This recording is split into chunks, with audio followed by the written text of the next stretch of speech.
By the end of this video, you're going to be an expert at using Logic Pro 11, and you'll be able to navigate the software fluently to create music that sounds radio ready. Here at mastering.com, we've taught over 3,627 self-recording artists about mixing and mastering on a one-to-one basis. And the primary DAW that we use is Logic Pro. So we know this DAW like the back of our hand. In this full 12-hour course, we're going to break things down into 3 sections: beginner, intermediate, and advanced. And you're going to learn about recording in Logic Pro, editing, mixing, MIDI, virtual instruments, synthesis, automation, and more. And we're also going to show you how to use the brand new features in Logic Pro 11. Now, before we dive in, we just updated our popular Logic Pro cheat sheet for version 11. And this cheat sheet will break down all the main key commands you need to know if you want to move through the software quickly and efficiently. And then it also breaks down all the core mixing plugins inside Logic Pro and gives you some tips on how to best use them. So if you want to grab the Logic Pro cheat sheet PDF for free, just go to the link in the description below or head to mastering.com/logic to get instant access. All right, pause this video if you want to do that, and then we'll move on.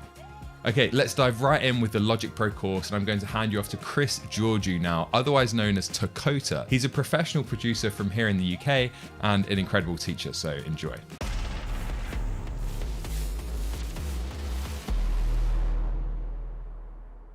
So for this video, let's focus on the most basic of basics. Let's open a project. So we can go to File, New, or New from Template. So for this example, let's click New from Template, and it brings up this window. We can go down to Project Templates, and you can see here we have hip hop, electronic, songwriter, orchestral, multi-track, and music for picture. So each of these is going to open up with preloaded virtual instruments, effects racks, and in some instances loops, so that you don't have to start from a completely blank project. For this instance, let's click New Project. You can choose between empty project and live loops. Later on, we're going to demonstrate live loops in detail and working with that workflow. So for this instance, let's choose empty project. And now you can see that this window opens up, which allows us to choose MIDI, software instrument or external MIDI, pattern, software instrument or external MIDI, drummer, which is Logic's drum and percussion generator using pre-recorded live loops that you can tweak and shape for your own project, and audio. So if you're recording audio like me speaking into the microphone now, or singing, or guitar or bass. For this instance, we're just going to click software instrument MIDI, where you can see you can choose all of the instruments that you desire. For this instance, we're just going to click empty channel strip, click create, and now we have our blank project, and we can decide what instrument we want, and we will walk through the interface in our next video. So here's the basics of how to open your first Logic Pro project. You can see that there is a ton to cover, and if you're new to Logic Pro, this may seem a little daunting, but don't worry, we've got you. We're going to walk through everything you need to know in terms of navigating the interface, so you can start working with confidence with your projects. So now that we have established how to open your first project and knowing whether to open a new project or a project template, we are going to walk through all of the buttons so you know what each of them mean, so that we can start to demystify this complex software and shed some light on what each of these things do. We're not going to dive in depth on every single part in this section. We're going to start to just give you a broad overview of what all of these buttons do, the thought processes behind why you would want to use them with a couple of examples, and then we will dive into each tool in a lot more detail. So for this demonstration of the interface, I'm going to walk you from left to right, and we're going to go from top to bottom. So first off, let's look at our library. So to open library, you can click that button or you can press Y. And this is where you can browse different instruments. You can play around with the instrument itself and edit it. And when starting off with no instrument, you will have a list of instruments that you can choose from and load up. Next, we have our inspector window. So to open and close that, you can press I. And here we have our region, our track where we can make some adjustments, and we have our channel strip, which we will go through in detail later on as we navigate lower down in the interface. Next, we have our quick help button. So you can click this like so, and it's going to allow you to navigate around the interface and get some more information as to what each thing does. So if you are new to Logic Pro, I recommend leaving this on. And even if you are a little more intermediate, sometimes it's helpful to just get a refresh if you're not 100% sure on what each feature does. And finally, on the left corner, we have the toolbar. And this gives you a ton of extra features when editing and working on a project. So I'm not going to cover all of these buttons in detail now. We will have a separate section where we just talk about this and dive into this in a little more detail. All right, next up we have our smart controls. To open and close that, you can click it or press B. And what this allows you to do is control some parameters around your instrument or around your audio track. So as you can see, we have a drum kit designer kit loaded up. We can mute different elements. We can play around with the level of each thing. We can play around with dampening and tuning. So for each instrument, there will be different controls that you can play around with. Next, we have our mixer. You can click this to open and close it, or you can press X, and this allows you to look at all of your channel strips all together in a nice, neat, orderly fashion. And here we have our editor. To open and close that, we can press E, and in this instance we have a MIDI instrument, so it's opening up the piano roll and it's allowing us to start programming, adding MIDI notes. We can play around with the length of them and the velocity, how loud or soft they are. We'll discuss this a lot more in our MIDI programming section. We have our score editor and we have our smart tempo. Again, this is just a broad overview, so I will discuss all of that in a lot more detail. If we have an audio channel, the editing window looks different here because we're not working with MIDI information. We have no audio recorded, but we do have some additional elements here, some additional tools that will allow us to get a little bit more granular in editing and arranging our audio. All right, so next up we have our stop button and our play button, and both of these can be accessed by pressing the spacebar. So you can see we're playing and then we can stop. We can play, we can stop, and you can see that the button has changed here, and this is just for us to go back to the beginning, and we can just click enter to go back to the beginning of our project. Next we have our record, which we can record by pressing R. So you're hearing a metronome and now I'm speaking, and you're going to get a nice little recording of my voice. And then I'm pressing spacebar to stop the recording. Our free tempo recording. Now this is a little bit more complex. What this allows you to do is to record and let the DAW play around with the tempo. So it will follow your own natural tempo. So if you have a free flowing tempo, or you're playing around with a band, for example, and you aren't necessarily playing to a unified BPM, you're just playing off of feel, what Logic will do is analyze the audio and it will start to create a customized tempo that moves around with your performance. Later on, we will cover that in a little bit more detail and its applications. And next up, we have this little box here that is grayed out, which is capture recording. This is a really, really interesting feature that Logic has, and it can be a lifesaver. So let's say, for instance, I'm going to delete my audio here, that I was playing something on my MIDI keyboard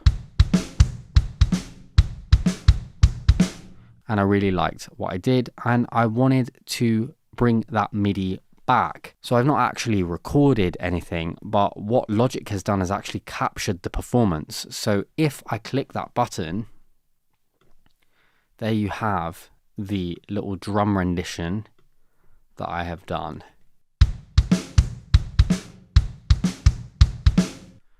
And now I could play around with that and use it in my project. And finally, in this little section here, we have our cycle. So when I click that, this gold yellow cycle bar is present. And what we can do is play around with the range of this cycle, and we can just loop one section.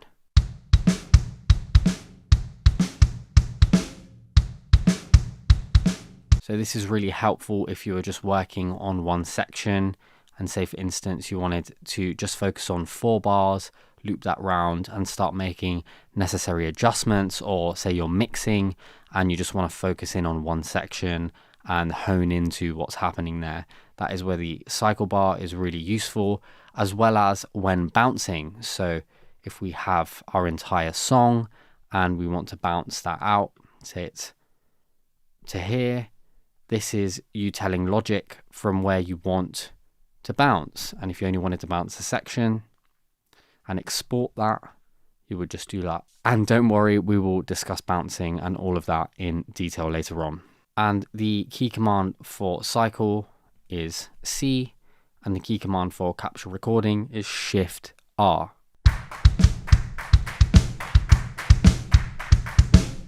If I wanted to bring that up, I could just press Shift R. And here we have our beautiful drum playing. And now we have our LCD display. So we have our time. So it's moving in real time in seconds.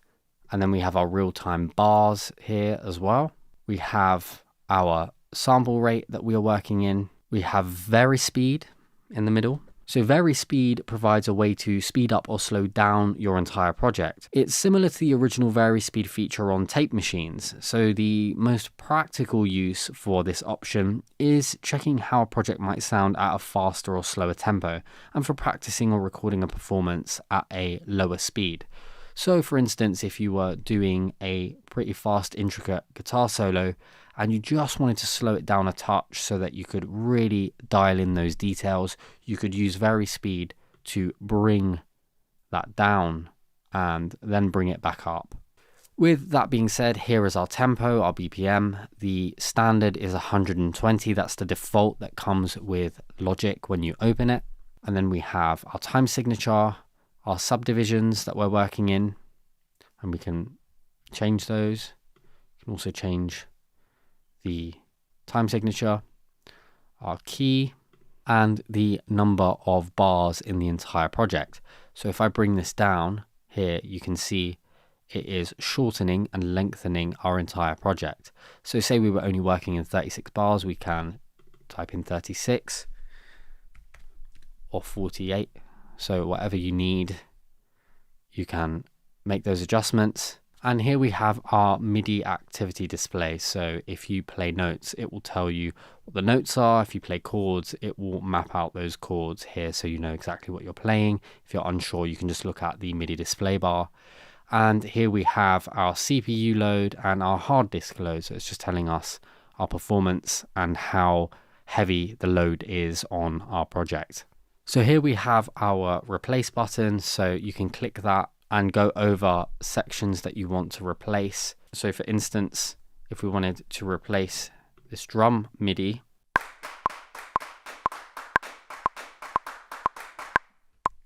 you can see that it has now replaced that MIDI totally. Whereas if I record without the replace button, let's see how this is different.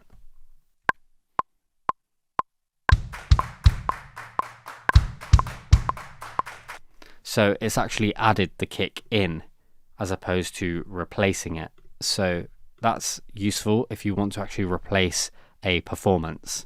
Next up, we have our auto punch. Now, when you click that, this red region comes up, and this is for you to select where you would like to punch in for a recording.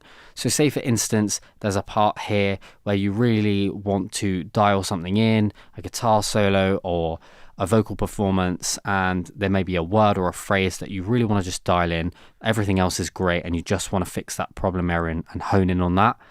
What this allows you to do is to play the recording and then record this section with everything else being totally unaffected. So you will only start recording in this section and then the recording will stop there and everything else will be left as is. And to turn that on and off, you can press auto punch and you can see that the button has come back here. Then we have our vary speed button, which we covered earlier on. We can turn that on and off. We have our tuner, which is grayed out because that only works on audio. So if you have a guitar or another instrument you want to tune, you can use that. We have our solo button to solo individual tracks. We have our count in button, which allows a count of 4 before you start recording. So you can turn that on and off. And then we have our metronome or click so that we can have the BPM playing so that we can keep our performances in a unified time. All right, finally on the top right, we have our list editor. So we can click that or press D to open and close that. We have our notepad to write notes in. You can change the font and you can make it either global on project or on a track by track basis. We have our loop browser, which you can open and close with O, and you have a ton of Apple loops, and you can also add your own loops here. And finally, we have our file browser.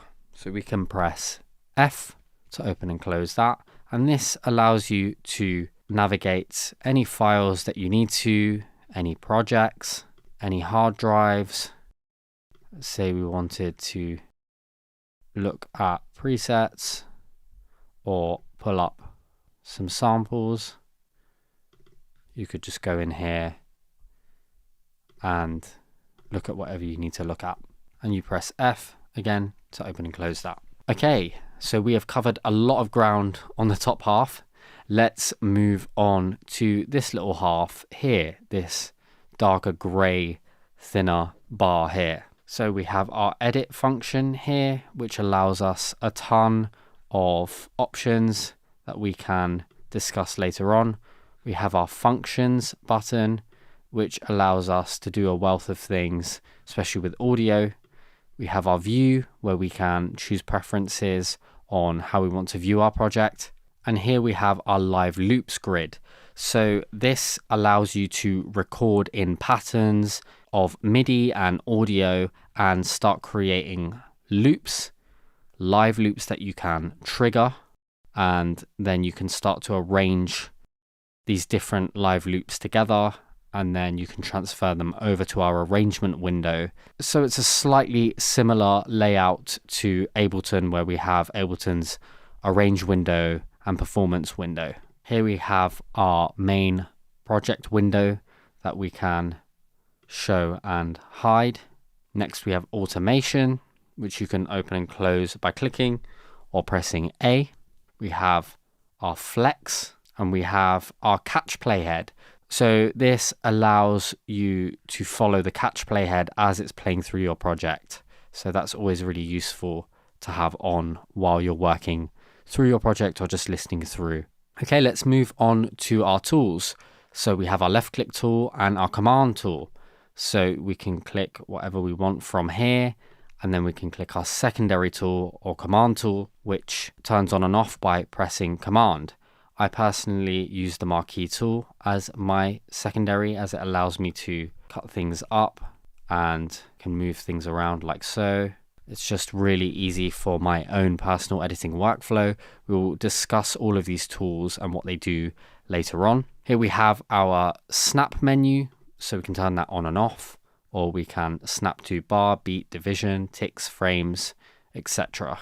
Here we have our drag menu, so we can overlap, X-fade, shuffle, or no overlap. And then here we have our waveform zoom. So to demonstrate the waveform zoom, let's just do a quick recording. So I'm going to just lay down some audio so that I can show you what waveform zoom does. So here is our waveform here. What waveform zoom allows you to do is zoom in and out of the waveform. So if you want to get really granular, you want to just see what's happening with the waveform, you can do that without affecting the gain or volume. So it's not getting any louder or softer, it's just the visual view so that we can see what's happening there. And finally, we've got our vertical auto zoom, our horizontal auto zoom, and then our vertical and horizontal sliders. So we can get a little bit more granular as to what we're seeing. And finally, let's talk through the left half of the interface. So we have plus, which allows us to create a new track. We have duplicate. So if we want to duplicate different tracks, we can click them and then just press duplicate, or you can also press Command D. Here we have our global tracks button, and this allows us to create arrangement markers or general markers. We can change time signatures throughout the track. We can also change tempo throughout the track. So if we wanted to go to 100 BPM just in this section, we could do that like so. And as we play, you'll hear the metronome change.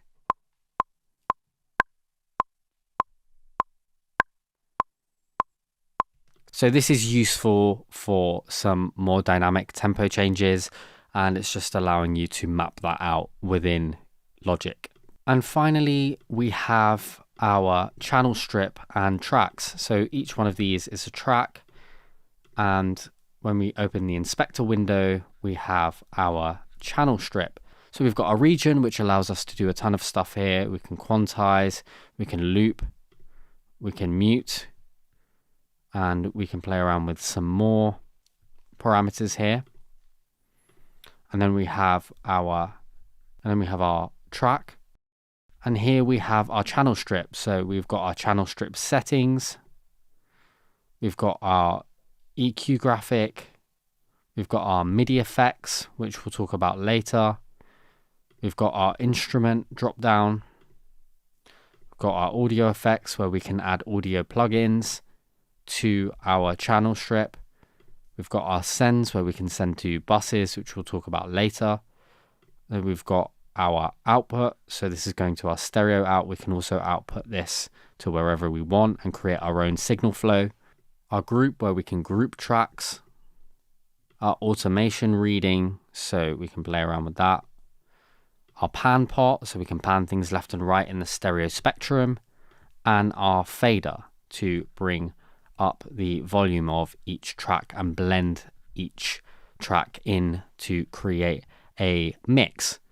And then finally, we just have our mute and solo button. So that is it, friends. This is the interface of Logic Pro. That's everything you need to know to navigate it. So there is a lot to cover here, and we are only scratching the surface of how to navigate Logic Pro. But this is the solid foundation for you to open your door and really understand where everything is and what you need. So if you, for example, need an instrument, you can go to the library, or you can go to your track and select the track that you need. If you need to add audio, just click plus, go to audio, mic or line, create. So the mentality that we really want to drill in here is really understanding all of these fundamental tools. And the more that you understand these tools, the easier it's going to be to create the music that you really want to create, because you know how to navigate everything and you're not allowing any technical hiccups or gaps in your knowledge to slow you down or get in the way of your creative process. And with time and just really getting to know this interface and know this software, you will be working and producing and mixing in no time.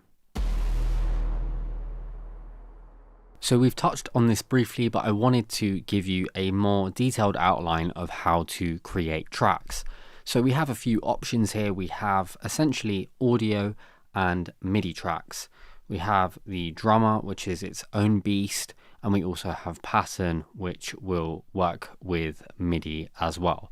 So if we want to create a MIDI track, we can just create, let's pick Alchemy, which is one of Logic's stock synthesizers.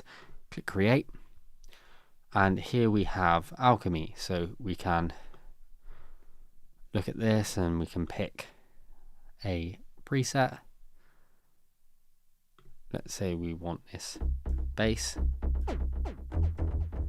Here we have one track. So we have a MIDI track. Let's say that we wanted to add another track and we want some drums. We can click Drum Kit Designer.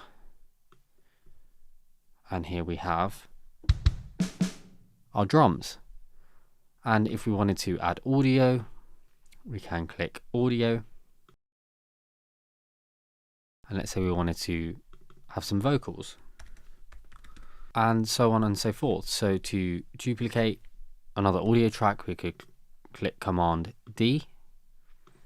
To duplicate a MIDI track, we just click on the MIDI track, click Command D. So there is also another option for being able to create MIDI and audio tracks without pressing the plus icon. Option Command A for audio and Option Command S for instruments.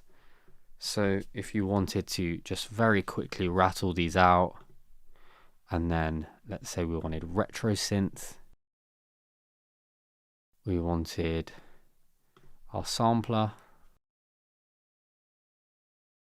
and we wanted the EFM1. Here we have all of these tracks and we can move them around. We can resize them. I'm just pressing Shift and then moving and dragging it up and down to resize. And you can also group these tracks by right clicking, create track stack, or Shift Command D, and you can create a folder stack or a summing stack. This is a summing stack, which allows you to add further processing. So if you wanted to shape the tone of it with EQ or add some other effects, you can do so. You can label it whatever it is, and you can look at these here. Or what you can also do is create a really interesting layered sound. We're playing all of these sounds and we can layer each of these like so. So we can create our own instrument by just selecting, and then we can actually just record .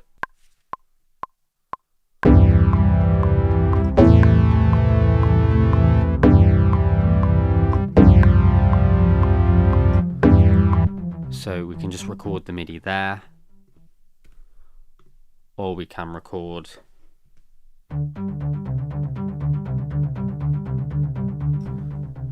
this ARP individually.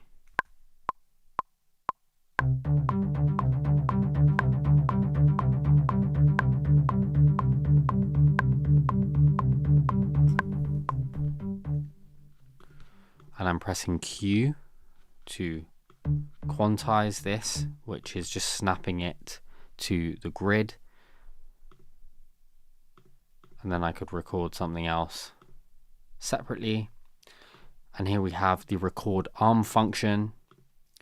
So if I wanted to record just this track, I need to arm it and tell Logic that this is the track that I want to record. If I also wanted to record drums with it, as you can see, I'm pressing and you can hear a kick and you can hear this other instrument at the same time. So I need to turn that off. And this is really helpful if you wanted to record two instruments at the same time, but always just be sure that the track you want to record has got record armed on there. And the same principles apply to audio. You can resize them. You can create a track stack.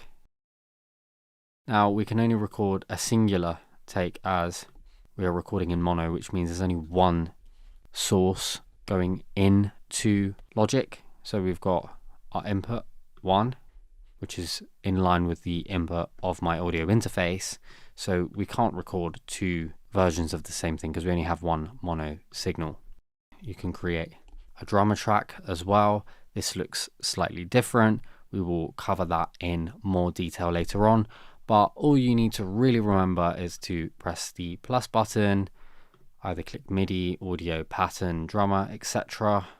Choose what you need from the drop down, Command D to duplicate, and Option Command A for audio, Option Command S for MIDI instruments. Alright, so let's walk through some system preferences. So we're going to walk through the settings in Logic Pro and a little bit of an overview of what some of these settings are and some customizations that you can make to work through Logic with its full functionality. So to access our preferences, they're now called settings in the newer version of Logic. So we can go to General, and here we have these different settings that we can scroll through. So I'm going to just walk through each of these. So we've got our project handling here, editing, and you can customize each of these to taste. The fade tool click zones is something that I highly recommend. And what this allows you to do is have click zones appear depending on where you place your mouse on a region of audio. So in the top right corner of the audio, if you hover your mouse above that, when you have fade tool click zones enabled, it allows you to add fade tools as opposed to having to go up here and change the tool and then have to keep switching backwards and forwards. You can also do the same for the marquee tool click zone. I personally prefer to use Command to change that, but you can also experiment with that. You can limit dragging in certain directions. With the piano roll editor, you can use double click to change the different outcome. You can just have a look through these. I'm not going to cover absolutely everything here in detail, as some of it is just fine as it is in the default setting. So let's move on to audio. So here we have what is probably going to be the most important section that you will be revisiting throughout your process of using Logic. So here we have core audio, and we want to have that enabled. And we want to be able to select our audio interface if we have one. If you don't, you will just want to use the default system settings. So Mac Mini speakers for our output, and then our system setting for our input. In this instance, I'm running through my Universal Audio Apollo Twin, and I want to make sure that my input and my output are the same. So the audio coming in through this microphone going into my Apollo Twin is going into the input device in Logic, and then if I have headphones or monitors, I want to be able to hear the output of what's happening in Logic through my audio interface as well. So here we have our buffer size, which we can choose from 1024 to 32 allowing us to process at a faster speed but capturing less detail, and then the higher up we go, the more detail we capture. However, we start to produce latency and it can overload our CPU. I generally work in 256 to 512 as my interface can handle that, and it is low latency by default. In Logic Pro, the I/O buffer size refers to the amount of data that can be processed at once when recording or playing back audio. So imagine you're pouring water from a large bucket into a smaller one. If the smaller bucket can only hold a little water at a time, you'll need to pour more frequently to transfer all the water. Similarly, if the I/O buffer size is small, Logic Pro processes audio in smaller chunks more frequently. On the other hand, if the smaller bucket can hold a lot of water at once, you won't need to pour as often to transfer all the water. Likewise, if the I/O buffer size is large, Logic Pro processes audio in bigger chunks less frequently. So adjusting the I/O buffer size can affect how smoothly your audio is processed. A smaller buffer size can reduce latency, the delay between playing or recording and hearing the audio, but it might require more processing power from your computer. A larger buffer size can reduce strain on your computer, but it may increase latency. So it's up to you to decide where you want to place your I/O buffer size depending on the demands of your own software. We have our recording delay, so we can delay our recording if we so wish. Processing threads, which I just leave on default. Our buffer range, which I have at medium. Our summing, which I have at high precision 64-bit. Rewire behavior off. And that is it for the devices in the audio section. Then we have general. You want to have your display audio engine overload message on. Sample accurate automation to volume pan sends plugin parameters. And you can copy this if you so wish. Then we have our sampler, which I leave as default. Editing left as default. I/O assignments left as default. All of these are at default. And here, when it comes to rendering our MP3s, we can choose how high fidelity we want those to be. So you can have it at 320 kilobytes per second, and that will be the highest bit rate for your MP3 being bounced. The standard is between 160 and 320. So you can choose how high you want the bit rate to be when you're bouncing to an MP3. Now let's move on to recording. So here we have audio recording. You can choose a WAV, CAF or AIFF. AIFF and WAV are pretty much the same, and AIFF is essentially Apple's native encoding of what is known as a WAV. It also allows you to retain some metadata. So if you're working a lot in sync and in that kind of world of placements, bouncing things down to AIFF allows you to have more metadata encoded into the audio file itself. Bit depth, we're going to want to work at 24-bit. And for bit depth, here is a short overview of what bit depth means. Bit depth in Logic Pro refers to the number of bits used to represent each sample of audio. It determines the dynamic range and precision of the recorded audio. Imagine you're painting with different colors. The more colors you have, the more detailed and nuanced your painting can be. Similarly, in audio recording, bit depth is like the number of colors available to represent the sound. In simple terms, let's say you're recording with 16-bit depth. It's like having 16 different colors to paint with. This might still create a nice picture, but it won't capture as much detail as if you had, say, 24-bit depth, which would be like having 24 different colors to work with. So with higher bit depth in Logic Pro, you capture more subtle variations in volume and detail in the audio recording. This results in clearer, more accurate sound reproduction. However, higher bit depth does come with a cost as it requires more storage space. So the choice is yours. If you have that storage space available, you can record at a higher bit depth. If you don't, I recommend staying at 24-bit depth when you are recording. So the choice is yours. You can work between 24-bit or 32-bit float.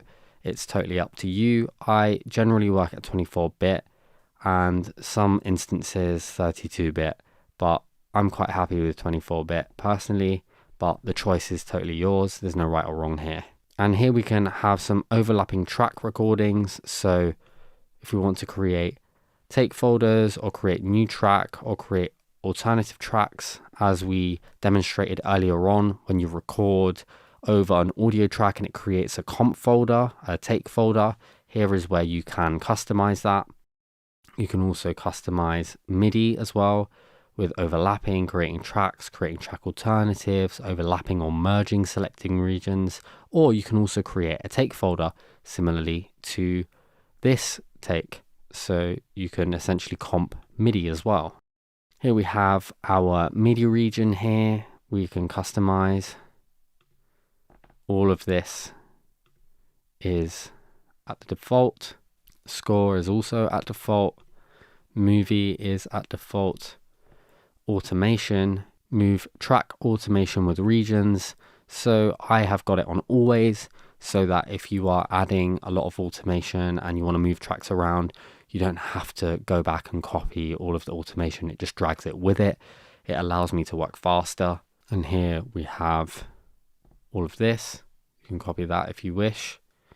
This is also on default on control surfaces. View, you can customize your view. So you can do dark mode or light mode. I personally prefer dark. Some parameters here in your window if you want a wider playhead, larger inspectors, like so. Default values, you can see that that's just changing our displays here. We can customize our click format, displaying tempo. We can also customize our track color. So you can auto assign 24 or 96 colors, region color individual as track color, marker color, you can also assign different colors to that. Our background we can make dark, bright or custom. So if we want a bright background, we can do that. We can also customize it like so.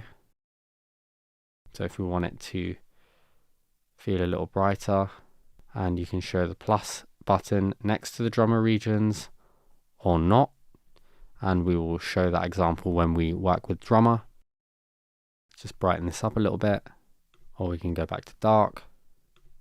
Then we have our mixer preferences or our editor preferences. So with our piano roll, we can have a bright background or a dark background. So it's totally up to you what you prefer. You can edit that. You can add info, metadata, and advanced. So I highly recommend you click enable complete features here. It allows you to really take advantage of advanced editing tools and mixing tools and customization. So just make sure that's ticked and you are good to go. Alright, so let's talk through signal flow in Logic. So we already know that we have our different tracks that we can create, but we really want to simplify how we view these tracks. So we have MIDI, pattern, and drummer, and all of these are essentially just software instruments. So we're using MIDI data to tell the selected instrument to play certain patterns. So we have MIDI and we have audio, and mic or line and guitar or bass are both just audio tracks. Guitar or bass allows you to open an audio track that has some presets on there, some amp simulations and that kind of thing. So let's create an audio track. Let me just record a little bit of me talking just for the sake of demonstrating audio. And let's also open a software instrument. So the main differences here between audio and MIDI is that this audio track here, this is the audio signal, whereas this doesn't create any audio. So we just have a pattern here and we have no sound playing, because what this is doing is it's creating the data, the MIDI data, that is telling the instrument that you select to play different notes. So when I turn on the drum kit, the software instrument, now we'll hear sound. So the main differences here in viewing the differences between MIDI and audio is that audio is the source right from the start, whereas MIDI is in and of itself not the audio. It is the data that you are sending to the selected instrument. So those are the two main differences between the kind of high level overview of the differences between audio and MIDI. So let's walk through the signal flow. So we want to view it as our audio coming in. So once we've recorded it, here is the audio signal. Then it is flowing through our channel strip. So we have our input, and then we have our processing. So let's say we wanted to add an EQ, we wanted to add a compressor. The audio will now be running through these subsequent steps. So it will run through EQ, compression, and any other audio processing. Then it will go down to the fader, which will affect the level. Then the panning, which will move it left and right in the stereo field. And then our stereo out. So everything by default will be routed to our stereo out or master bus. So you can see not only is of me talking just for the sake of the audio flowing through here, but it's also flowing through our stereo out when we click the spacebar and play the project. And the same routing or signal flow applies to our MIDI instruments. So it's all the same stuff. We just have our processing. Say we wanted to put distortion on there. We go down. We have our sends, which we'll talk about later, which is essentially just sending a copy of this signal to a separate channel. And then what we can do is blend in that copy with different processing. So let's say, for example, we wanted to put a reverb on there. We could send how much of this signal we want to go to this reverb and then blend that into taste. We'll discuss that later on in more detail. And then we flow down to our fader, our pan pot, and our stereo out. So the principles are the same in terms of signal flow.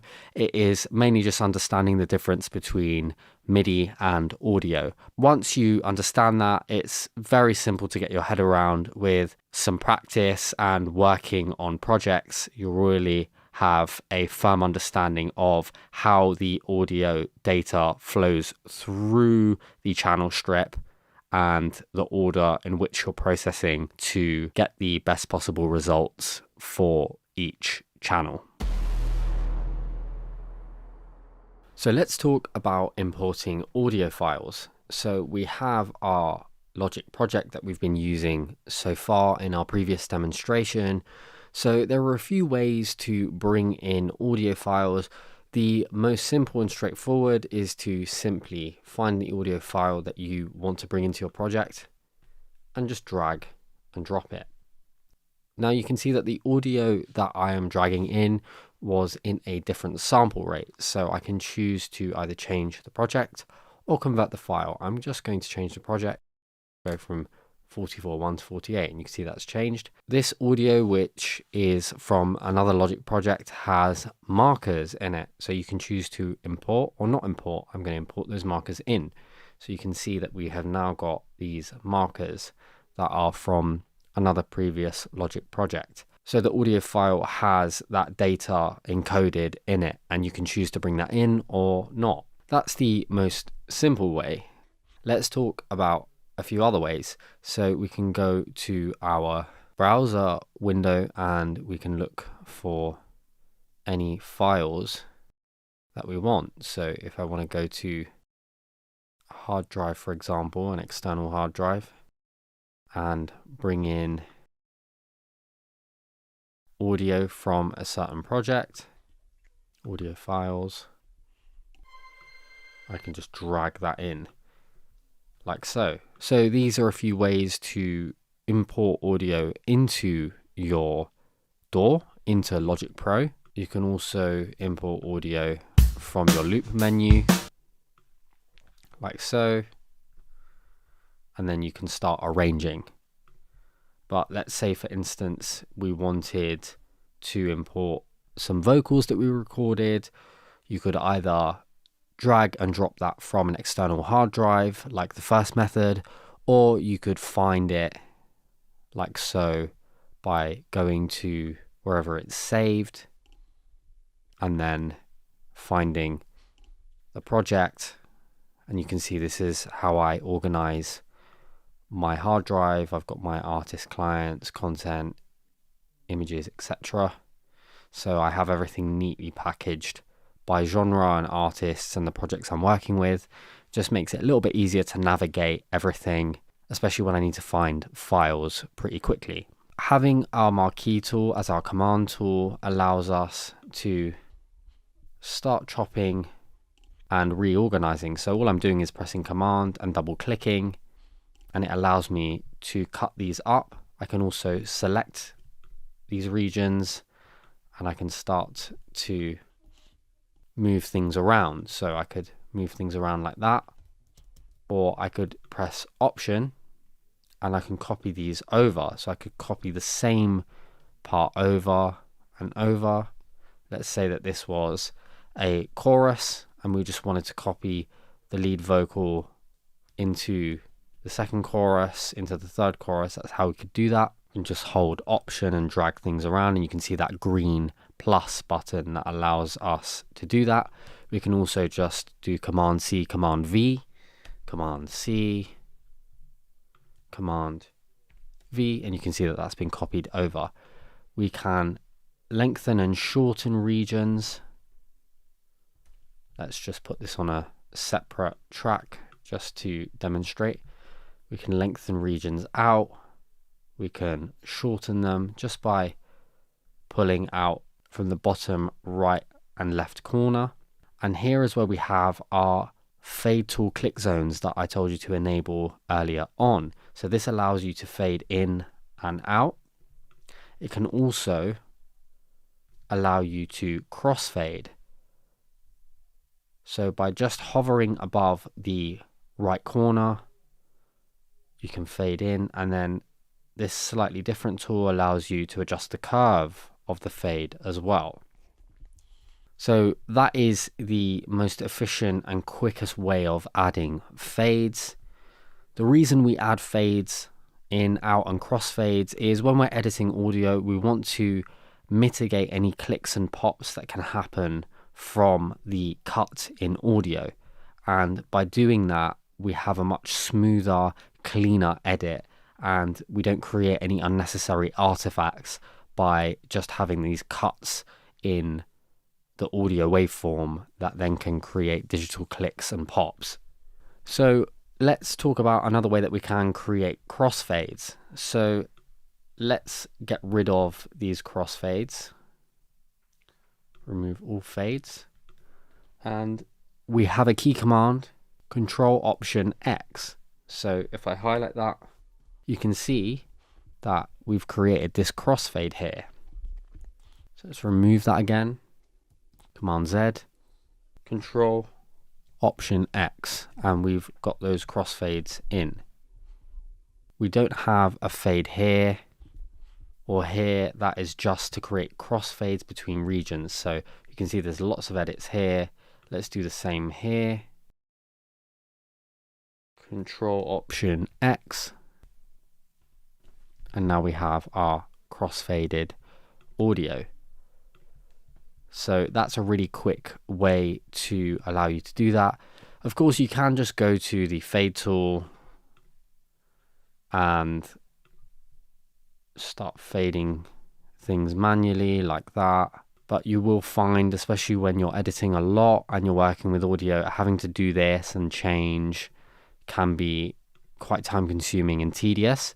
So allowing the crossfade click zones is really helpful, and also getting to know the key commands for that is also great. So for these crossfades with audio editing, with chopping things up and crossfading them, typically you want to be anywhere between 6 to 10 milliseconds, so that they're very, very small crossfades. So to enable you to actually have that inbuilt in Logic, you can go to your preferences, and then you can go to your crossfade time, and you can see that the default is 20 milliseconds. So we can bring that down to 6 to 10 milliseconds. And now when we remove our crossfades, just zoom in a little bit more, and then we put in our key command. These are 6 millisecond crossfades, so they're a lot smaller. Let's look at what we had before. See, that was a lot larger. You can also adjust crossfades like so, And you can also scroll through where you want the crossfade to be. Say there's a pop or it sounds a little artificial, you can hear that edit. You can just scroll through and see what the best editing point is. We can make it smaller, and we have a nice tight crossfades. So another way to create crossfades globally is to select the entire audio track, go to our region, and you can see that we have some options here. So we can create our fade out, and this is in milliseconds. And we can choose our type. So X crossfade or equal power crossfade. I will go for the equal power crossfade. We can get a 6 millisecond fade out. Leave the fade in to 0. And then we can adjust the curve as well of our crossfade. So let's have a look at what's happening here. So we can adjust the milliseconds for the crossfade and the curve. So let's change this to an X crossfade. And we can see that there's a slightly different curve to it. And then we can just adjust that manually as well. So crossfades are going to be something that you are going to be working with a lot, especially when you're cutting and editing audio, when you're doing vocal editing. We discuss vocal editing in a ton of detail in our vocal production and mixing course. So if you want to learn how to get really professional vocal edits and the process of comping and editing, time aligning, tuning, all of that stuff, you can check that out after you have gone through this video. So that is essentially it for crossfades. You have a few different ways to do it. You have the crossfade tool, you have the crossfade click zone, like so, or we can do a fade in and out, or a crossfade by just brushing through it. And you also have the fade key command, Control Option X. So it's totally up to you what your workflow needs. Just getting to grips with what is going to be the most efficient for you and the most time efficient is going to be the best thing, especially when you're working with audio a lot and working with audio edits. So now you know how to import audio, you know how to arrange and chop it up, copy it over, and how to create fades and crossfades. So now let's discuss using MIDI, and we can talk a little more in depth on the process of programming MIDI and some of the tools and techniques that you can take away when using MIDI in Logic Pro. So let's create a software instrument. I'm going to use Drum Kit Designer, and let's create a MIDI region. To do that, we can right click and create MIDI region. Now we have this green box. If we double click this green box, this opens up our piano roll with our editor button, and we can now see all of the keys that are mapped to the sounds associated with our virtual instrument. So if I play my keyboard, you can see that the associated notes as I'm hitting them are being highlighted on the keyboard. I can also hit these with my mouse, and I can also use musical typing. So if I click Command K, this keyboard comes up, and you can hit the associated keys to also trigger those notes. And if you need to go lower down the keyboard, you can click that. So you're not tied up to needing a MIDI controller or MIDI keyboard to do this. You can do this just on your laptop or on your Mac Mini or whatever the hardware is that you're using. You can just use your keyboard and use musical typing. You can change the view of this too. to this keyboard. But if you are just using your typing keyboard, it's easier to use this because you can see the mapped out keys. So let's program some drums. So first of all, you can play these in by clicking record and using your MIDI keyboard.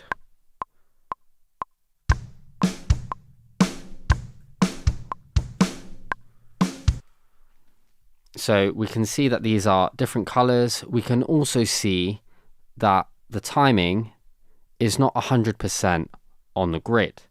So first of all, we can quantize this performance. So quantization allows you to snap to the nearest subdivision or grid. So for example, if we highlight everything, we go to quantizing, we can choose the subdivision and the feel that we want. So we could have this swung, or we could just have it to the nearest 16th or 8th note. Let's click 8th note, and you can see everything has snapped in.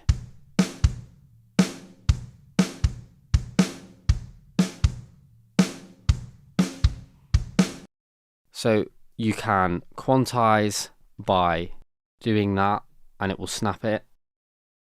You can also click the Q button, which will quantize it to the nearest division that you have chosen.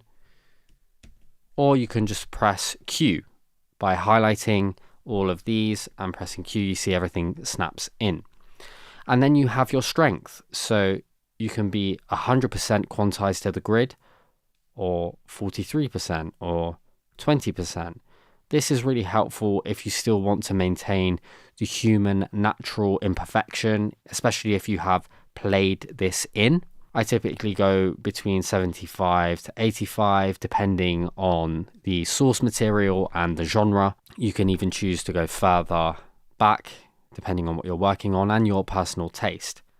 And now we also have swing. So you can see as I am moving this around, it is affecting some of these notes, and this is creating swing.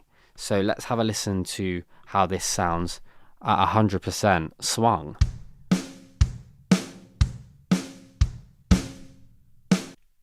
And let's listen to that in the context with the metronome.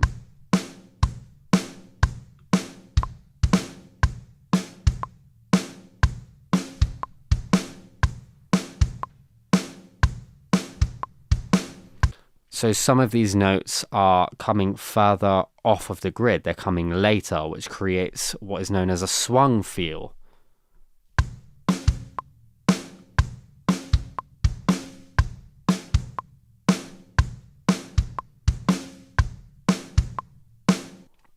And then if you dial that all the way back, this creates something completely different.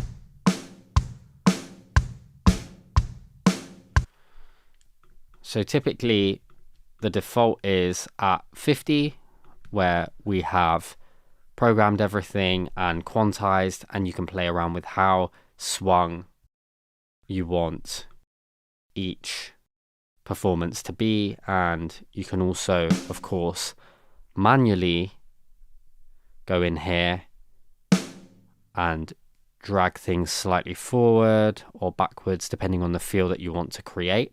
And here we also have scale quantize. So if you're working with something melodic, you can click the key. Let's say we were working in major pentatonic, C major pentatonic, you could click Q. And of course we don't have melodic information here, so we're not able to do that. And finally here we have velocity. So these different colors represent the velocity of each hit. So when you want something to be softer, that's going to have a lower velocity. When you want something to be harder, it's going to have a higher velocity. So if we look at this kick, we can see we have 113 on the velocity. If we put that down to 10, it's barely audible. If we put it to 54, we can hear that, but it's a softer hit. If we put it to 127, it's the loudest that can be. So we can adjust velocity to taste to make things sound as we intend, and also to mimic the more human nature of how we play. Not everything is 100% the same velocity. So if we put everything to the same velocity,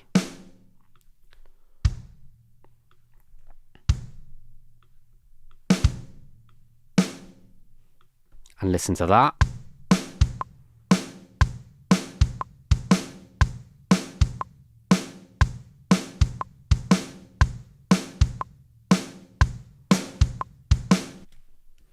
And go back to where we were at before.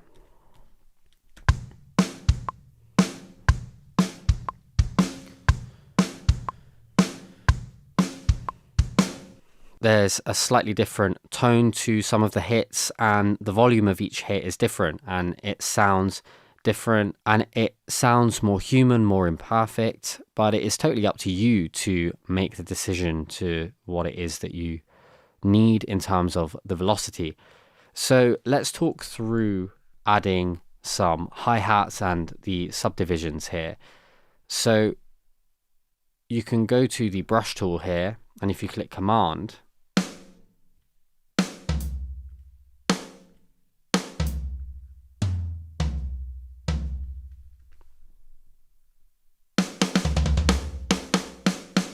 you can just brush everything in.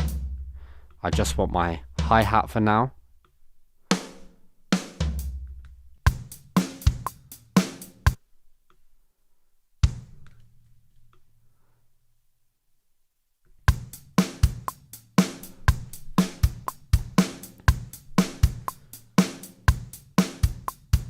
So we've got an 8th note hi-hat here. We can also make this a 16th note hi-hat by copying that over.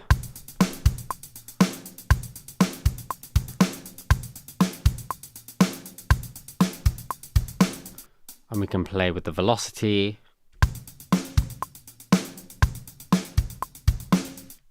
And we can also play with the velocity of certain notes. So as a drummer, I know that generally the downbeat is going to have a little bit more power.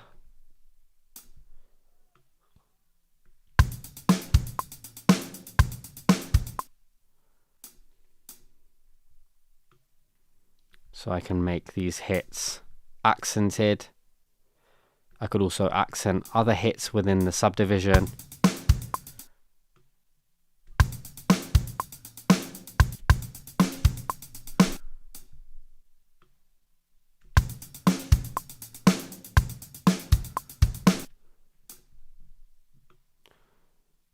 I can also change the subdivision up here to 32nd notes, and you can see that this has changed the grid. We now have more little squares that we can edit with. So let's say we wanted a little 32nd note to come in.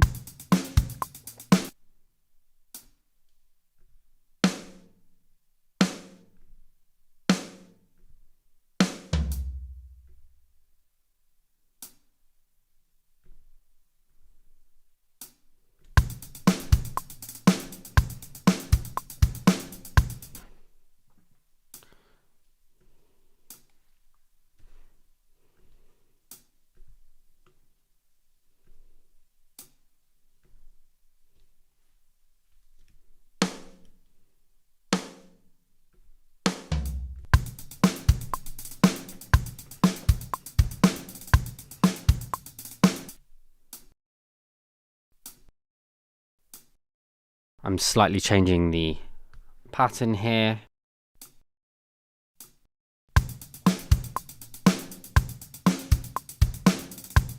And the velocity is really the thing that is going to bring this to life. Of course, I've shown an example of actually playing this with the MIDI keyboard for the kick and snare, and an example of programming with you just drawing in the MIDI.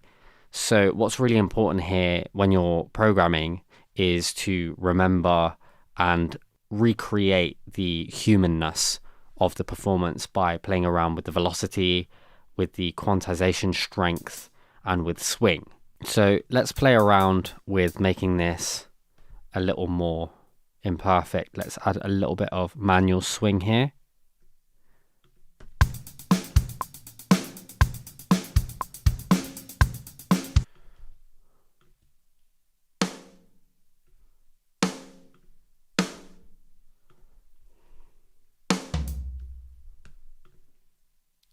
Let's change our command key to our pencil tool.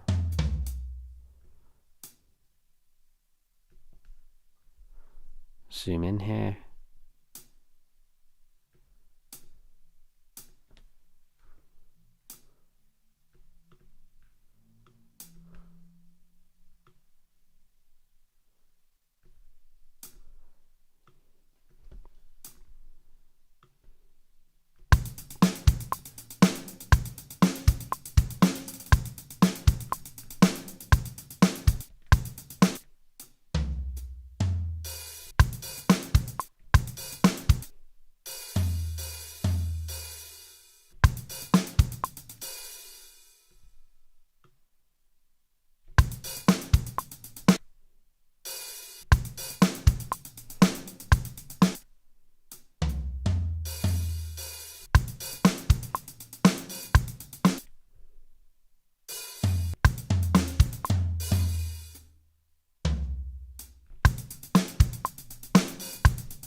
And let's add some ghost notes just to demonstrate lower velocity as well.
Let's create a little more variation here.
And we can add a crash.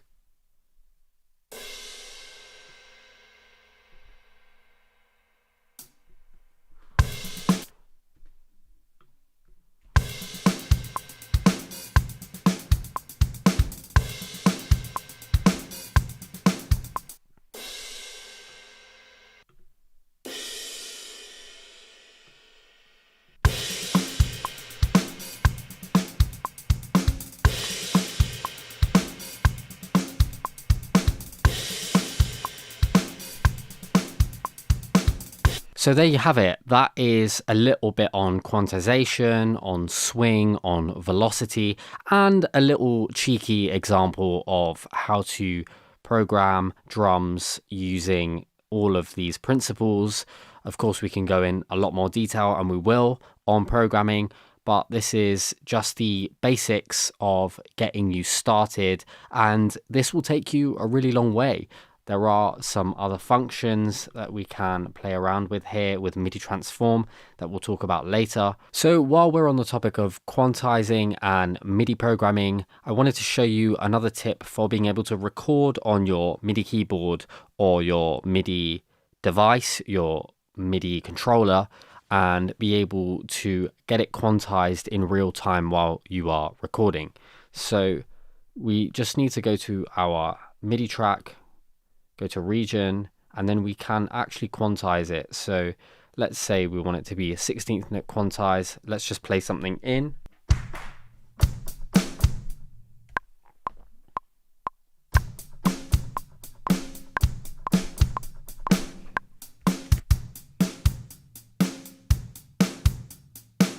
So you could hear the terrible performance that I did in terms of the timing, and this has quantized the drums to 16th note. If I put 8th note or quarter note, you can see that that quantizes it. So this is a quick and dirty way to have some of your MIDI performances be quantized, and you can get a little bit more funky with it. You can add swing, you can edit this later on after the fact, and there are also some really cool other parameters that we can play around with that we will talk about later. All right, so we touched on audio and audio recording briefly earlier on, but we want to really just cover this in a little bit more detail. So let's open a project, click audio, mic or line, and here we have the option of input. So depending on how many inputs your audio interface has, mine has 2 inputs, and we've got input 1 and 2. I have my microphone that I'm speaking through plugged into input 1 with my XLR cable. So I'm going to click input 1. My output is the default 1 and 2 are stereo out. We click create. And already you can see we have some signal. We can see that green bar that is moving as I'm speaking. So it means that Logic is picking up our audio. So if we do have any issues, oftentimes we just need to go to our settings and make sure that our input and output device correspond to our audio interface that we are recording into. So let's just start recording. We're going to click R to record. We've got our count in, and then we're going to just start recording, and I'll speak for demonstration purposes up until the end of bar 5. So we've got some audio recorded now. Let's see how much gain is coming in, and then we're going to just start recording, and I'll speak for demonstration purposes. So we have got about 11.8 minus 11.8 dB. And we're right in the sweet spot of between minus 10 and minus 20 dB. We can afford to go a little higher if we want to. And if you wanted to do that on your audio interface, you're just going to turn the gain signal going into your interface, which will look slightly different depending on your interface. I've got my Apollo Twin, so I'm just turning the dial that makes more signal go into the interface from my microphone and into the DAW. And let's re-record now. So I'm just going to record over this, and for the sake of it being consistent, I'll stop at the end of bar 5. So we've got a little bit more gain coming in. Let me just turn this down a touch. So I'm just going to record over this, and for the sake of it being consistent, I'll stop at the end of bar 5. So we're peaking at minus 9. For the sake of it being consistent, I'll stop at the end of bar 5. So there we have our comp folder that we have discussed earlier on. So let's record another take, and I will demonstrate comping. So let's say that I just wanted to record another section of this phrase and just get everything as tight as possible. Let's say maybe I made a mistake here and I wanted to just rectify that. What I would do is pull up my folder and you can see this icon that comes up, which allows us to drag. So we can essentially create the best takes and make them compiled into this master take. So of course this is going to be absolutely random, but so let's say that I over this and for demonstration purpose phrase at the end of bar 5. So of course we would be recording the same thing 3, 4, 5, 6, 7, 8, 9, 10 times, however many times you want to record, and you can swipe through, you can color code. So if you click Option C, you can start to color code each take. Let's say that we didn't like this take, we could color that red. Let's say this was an okay take, we'll color that orange, and then you can start to go through each section, swipe through, and then once you have done that, you can either flatten it and then you just have the edited audio region. You can export the active comp to a new track and then you could mute that or delete it, and then you could make any final edits or tweaks and then click Command J to join everything together, and then you have a nice clean audio file. So that is how I would go about comping. This is the process of recording. Let's talk a little bit about punching in, which we covered in our interface section. So let's say that we just wanted to record this section here. We made a couple of mistakes. I just need to put the punch in region here. And you're going to hear that this is left the same, that I just wanted to record another set for the sake of it being. And now I want to just record over this part, which I messed up. So now we have everything else retained, and then we're creating a comp folder just over this section. And then we could comp in those parts that we want to tighten up. So that is really it. That's the essentials of recording. You have some options when recording to have low latency monitoring mode. So this combats latency. With the Apollo Twin interface, low latency is built into the software itself, so I don't need to click that. If you wanted to monitor yourself as you're recording, you can click this input monitoring button, which allows you to hear yourself. And this is going to sound very strange, potentially, to you while you're listening to this screen recording. But what that allows you to do is be able to hear yourself with the effects or with the microphone input coming in. So let's say, for instance, we wanted to put some echo on there. We could then hear ourselves with echo, and you could dial that into taste, or you could put reverb on there, and you could start to create a mix for you, a headphone mix for you to record into. So that is pretty much the basics of recording audio. The main thing you just want to focus on is making sure that your input is aligned, and you can see that here as well in our channel strip. We've got input 1. So if you made a mistake, you can always go here and just change it. And we just want to double check if we have any issues that our input and output device are routed to the correct place. So let's briefly discuss the mixer and some applications when creating a track. So we have this little demo here that I have used Apple Loops to create. So let's have a listen to what we have.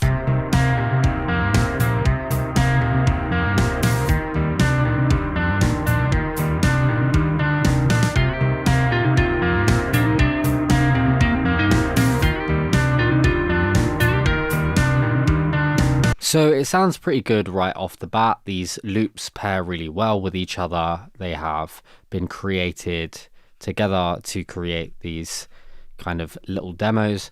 So we have some drums, bass, rhythm guitar, lead guitar, and a pad. So what we can do is we can open up our mixer, pressing X, and we can start to process and balance these. So you can see I've already done a little bit of balancing. I've brought down our pad -4 dB. So we can really just start to balance things together. So to get a rough kind of balance, the easiest way is to just bring everything down and then just bring things up.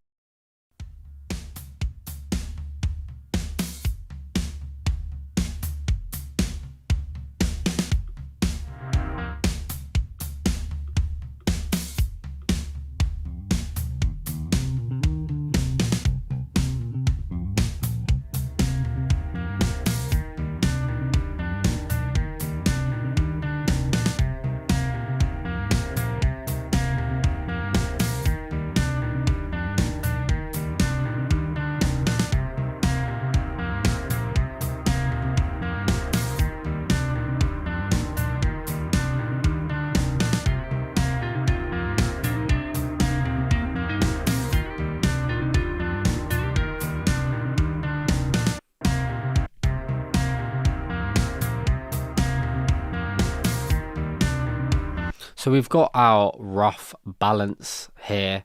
Now what we can do is actually start processing things. So let's say, for instance, we wanted to add a delay, a stereo delay on this lead guitar.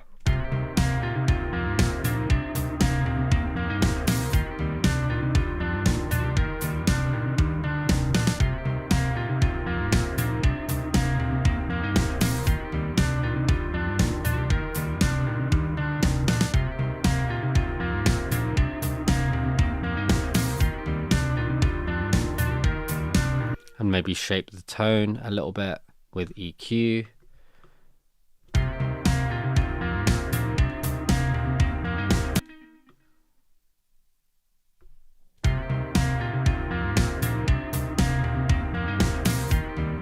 Let's say we wanted to add a little bit of distortion to the bass.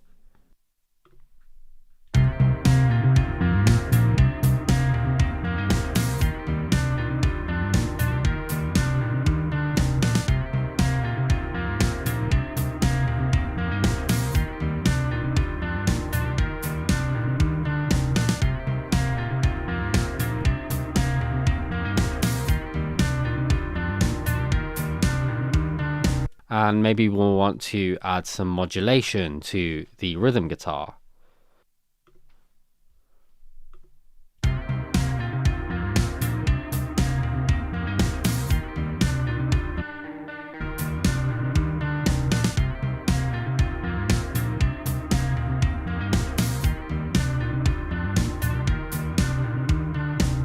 And we might want to add some stereo processing to the pad.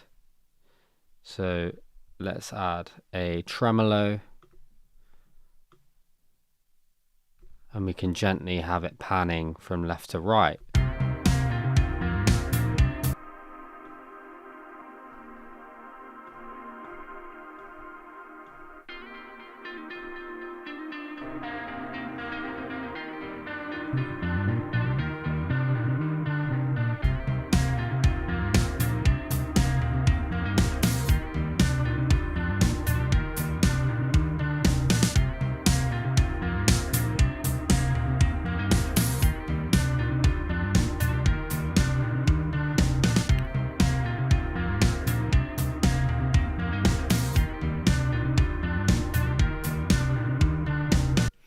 And we can also play around with panning. Let's say, for instance, we wanted our bass to be panned to the right.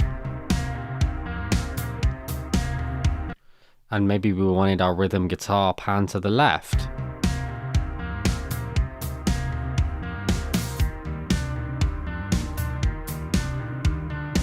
Or maybe we want our drums panned to the left and our bass to the right.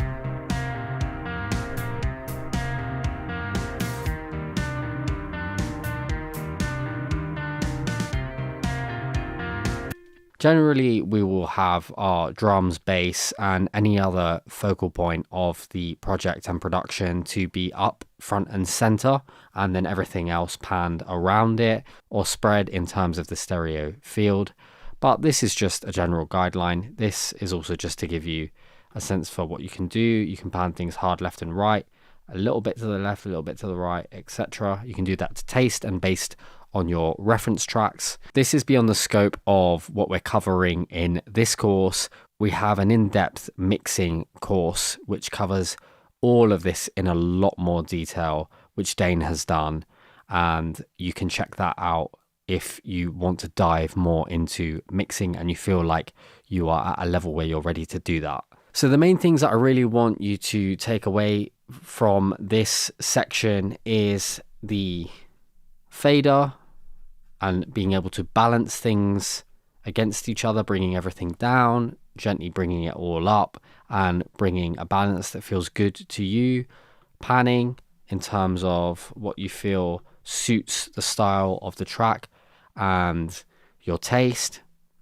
And then being able to add effects. So if we want reverb, or we want modulation, or compression, delay, distortion, amp pedals. If you're working with guitars, you can ignore all of these. These are external plugins. You have all of these at your disposal to create the sound that you want. So let's have a quick A/B of what we've done so far and see how it changes the sound of the overall mix.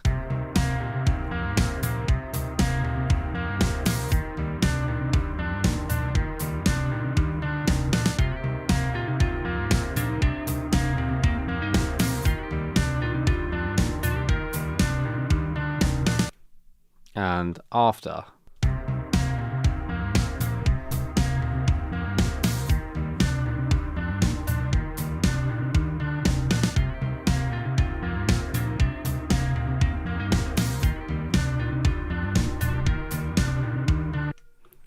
And just for fun, I want to add a octave to this guitar.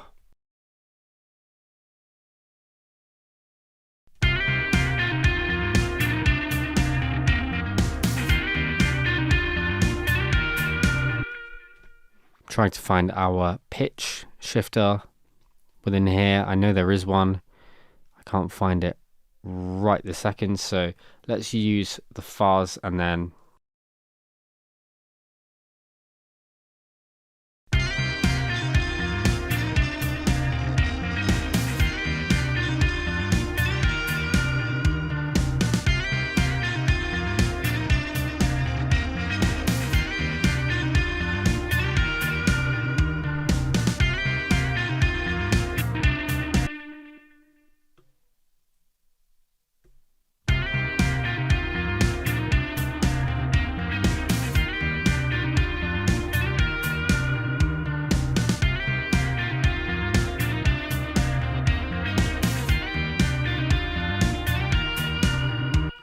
So here is a little example of how you can really start to shape the sounds of things and make them your own. So before we had this.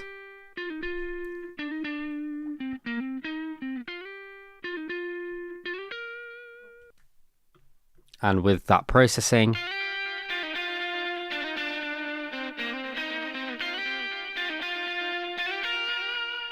so you can really make these loops your own and transform them, as well as pitching them up and down, making them fit in different keys. You can also do a ton of really interesting things. You can reverse, you can chop things up, and we will show you all of that later on.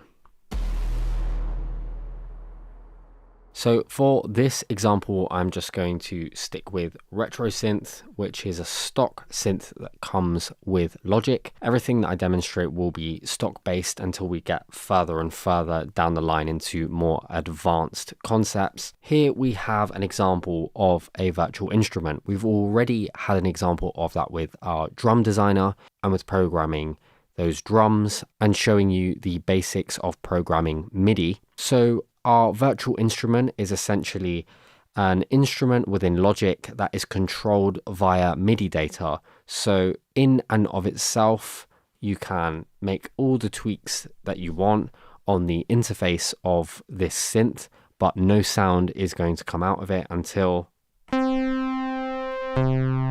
we control it with MIDI data, whether we're playing that on a keyboard or we're using our musical typing. So for the beginner, what I encourage you to do is to flip through presets.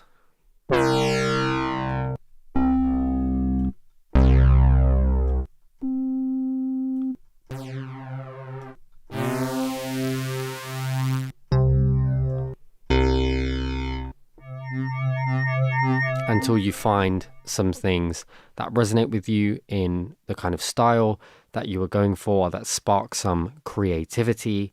We will talk a little bit more about all of these parameters later on and discuss each of these virtual instruments in detail. But what I really want to encourage you to do at this point is to just play around with each of these virtual instruments, to play around with programming, adding chords, adding bass lines, using what we have discussed so far, velocity, quantization, and the other various MIDI programming techniques.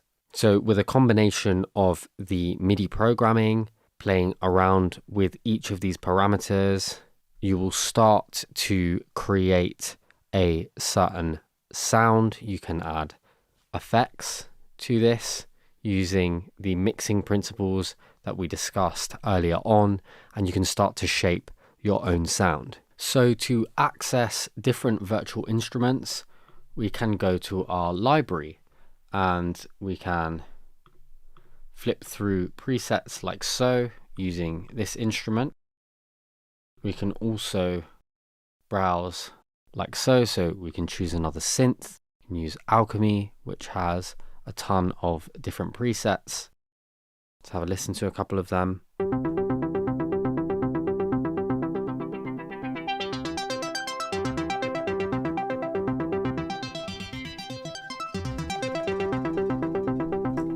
And you can control the tone and style and shape the sound like so. You can also automate this, which we'll talk about later, where we can actually make this move around throughout the duration of the project and create this movement.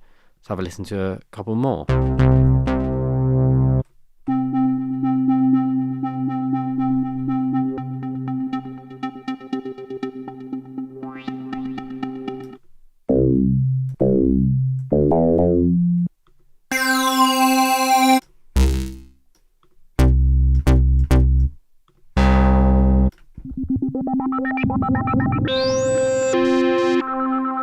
So within each one of these presets, there is endless opportunity. There's almost 8 presets within one, with the ability to play around with this. So that is the easiest way to access your virtual instruments. You can also access them here and then choose the instrument that you want to work with. And then within some of these instruments, we have different instruments within them. So there you have it. That is how to navigate your virtual instruments. A little bit more of an understanding on what virtual instruments are and how they work, and a guideline for really just getting familiar with them. So for this demonstration, I want to walk you through some of the software instruments and just give you a demo of the basics of working through them, picking presets, programming some stuff. I'm going to show a combination of working with a MIDI controller and also just programming with the mouse and the keyboard. So first off, let's just pick up Alchemy. This is a really versatile synth that we've showcased a little so far. So let's just scroll through some of the presets and see what we can find.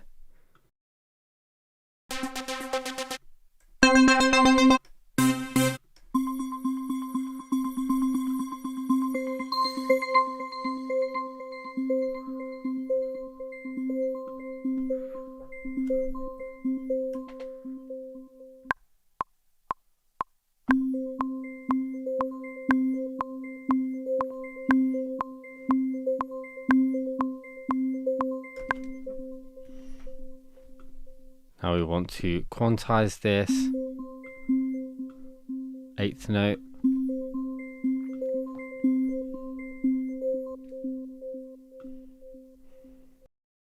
There are a few parameters here. The delay. So there's no delay here. If we put it to 100%, we can hear that delay ping-ponging.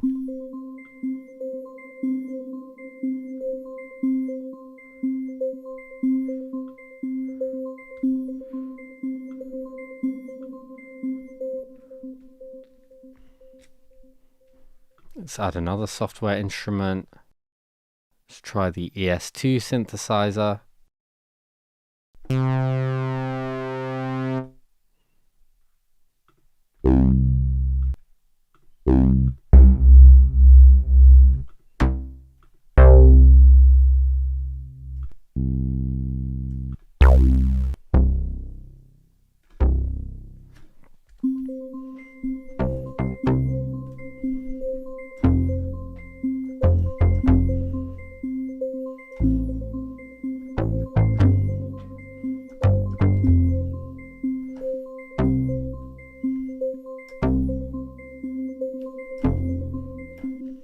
Okay, so we've got a little implied chord progression here. So let's keep this ARP going.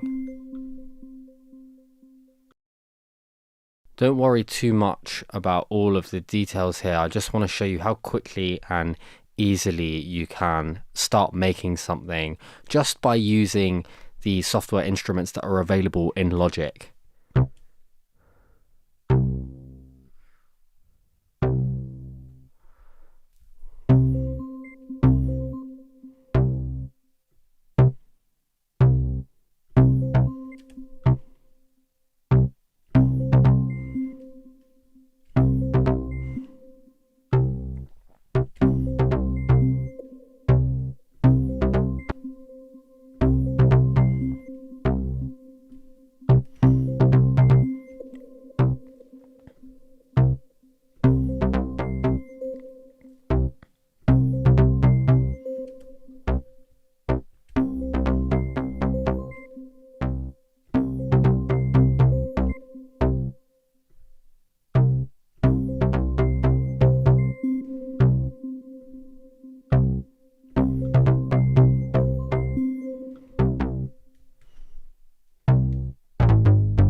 Let's add some chords now. Let's find retro synth.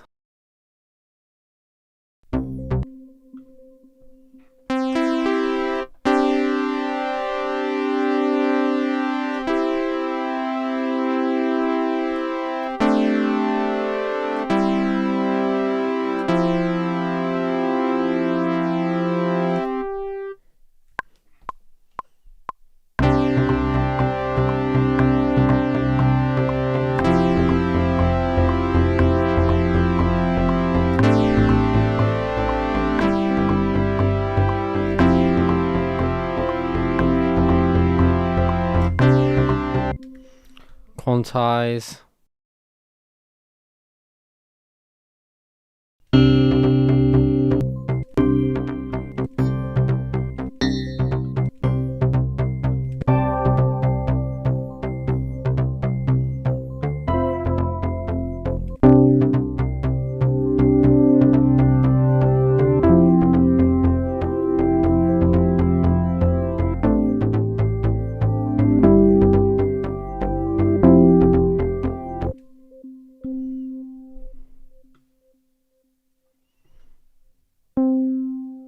tidy up this performance a little bit.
So we've got our chords, we've got our little arp, we've got our bass. Let's bring up Ultra Beat Drum Machine. Let's create a MIDI region.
Now bear with me here. Now, not everything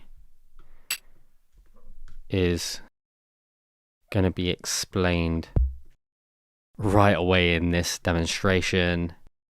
I'm kind of getting in flow here.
So we're just playing around with these different virtual instruments. We're creating something, we're experimenting. We're just trying to figure some things out and create something that feels good subjectively, while also allowing us to experience what each of these virtual instruments has to offer right out of the box, straight off the bat. So this is really the point of this demonstration. Is at this point in the process, you don't necessarily need to know the ins and outs of every single parameter to get started. Now, of course, the decisions that I'm making are based on a lot of experience. Some of these sounds, I would make different decisions. For example, with the drums, I would probably look for some Apple loops and chop those up. But for the sake of just demonstrating the process of using MIDI to trigger these virtual instruments and using that MIDI data to create different sounds, different patterns, demonstrating a combination of both playing in and recording MIDI manually and also programming it with the piano roll, gives you a sense for all of the possibilities that we have. And what I'm just trying to drum in at this point in the process is to really just lean heavily on the sounds right off the bat and the techniques you've learnt so far of using velocity, quantization, and a combination of playing in and experimenting with different sounds. So don't worry, we are going to cover all of these instruments and all of their parameters, as well as all of the tools that are on offer in terms of compression, reverb, delay, modulation, and some sound design tools as well that will allow you to make all of these creative and technical decisions. But at this point, I just want to demonstrate how easy it is to get something created in a short period of time, just using what's on offer. So at this point, you've gotten a taste for some of the virtual instruments that Logic has to offer. It's important to know that there are different types of virtual instruments. So what you've seen so far is some of the synthesizers, some of the software synthesizers, and some of the drum virtual instruments. There are also samplers. And what a sampler is it essentially takes a sound and it samples it and creates playable instruments from that one sample. So to better explain this, let me demonstrate this. So let's say, for instance, that we like this drum loop, but we don't want to play this specific groove. We just want these sounds. Maybe we want the kick, maybe we want the snare, maybe we want a combination of these sounds. Let me show you a couple of different applications of how you can sample this audio. So we can just drag this to this area here, and you see that this drop-down menu comes up. Quick Sampler Optimized, Drum Machine Designer, Sample Alchemy, and Sampler Zone per Note. So I'm going to click on Quick Sampler Optimized. So now you can see that this new instrument has opened up, and we have these different slices. And if I play some of these,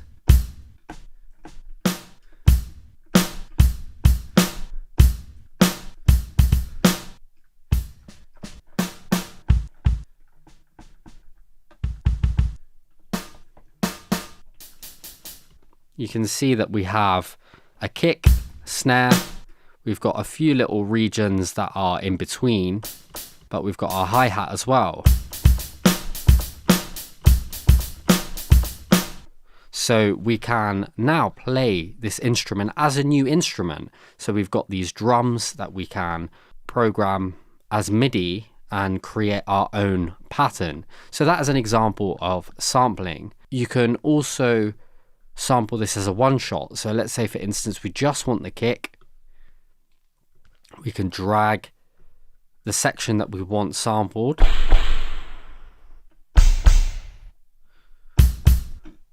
and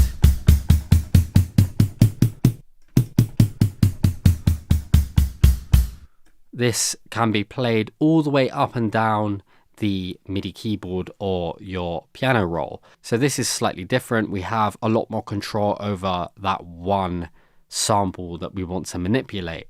We could also do the same with the snare.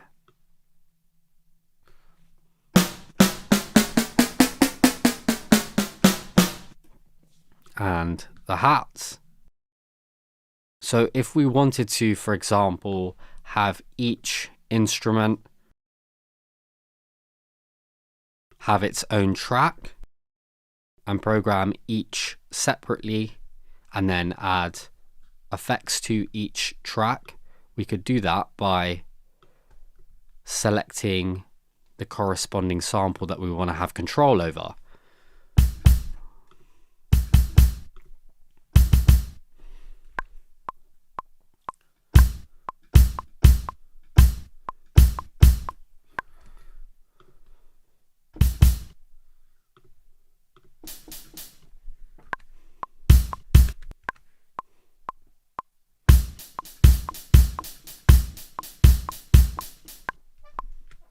So that's an example of us creating our own groove. We could add the snare, we could start processing things separately. We can bring the volume of each down here in the instrument itself or with the fader and start to blend everything in together. So that is one example of us actually sampling our own samples. There are also virtual instruments that are sample-based instruments. So let's show an example of virtual instruments inbuilt in Logic that aren't based on us creating our own sampled instruments, but they're native to Logic and built in here.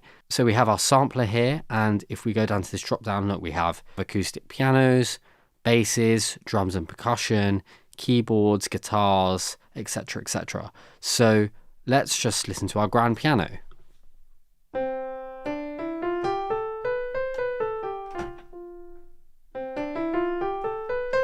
So we have our grand piano, which sounds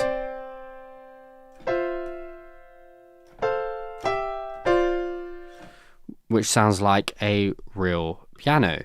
Let's have a listen to our Steinway.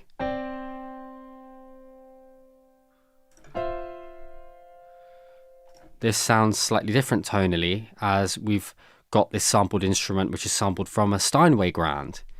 And we've got another Steinway, a Yamaha grand,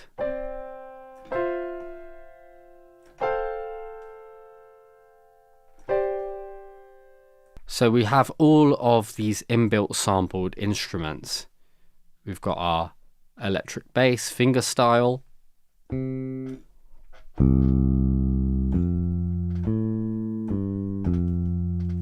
So we have all of these instruments that we can play around with. We also have orchestral instruments. We've got basses, we've got cellos.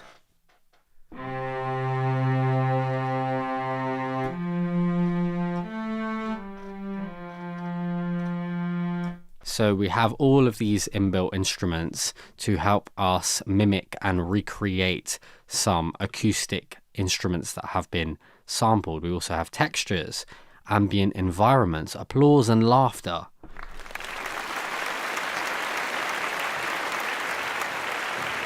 That reminds me of the end of a Billie Eilish song that Phineas has obviously used this.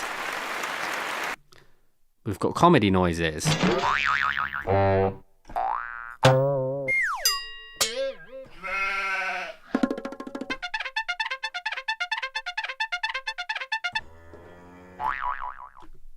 We've got nature sounds.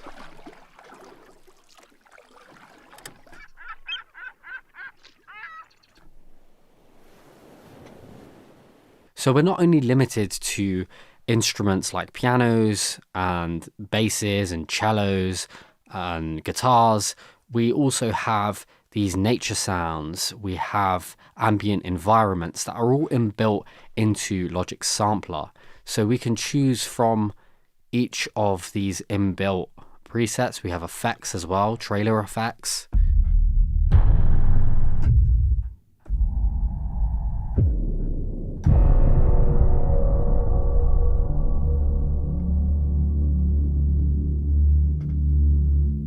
which is really great for cinematic stuff.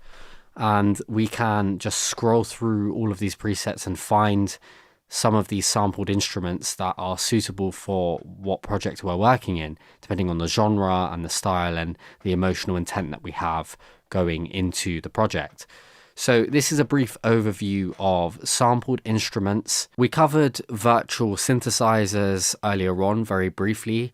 Like I said, we are going to cover each of these and all of their parameters later on as we move into the more intermediate and advanced section of this course. But just to give you a basic overview of what these are, how to use them, and actually be able to create music and take advantage of what's inbuilt here without having to go under the hood and make some more advanced tweaks.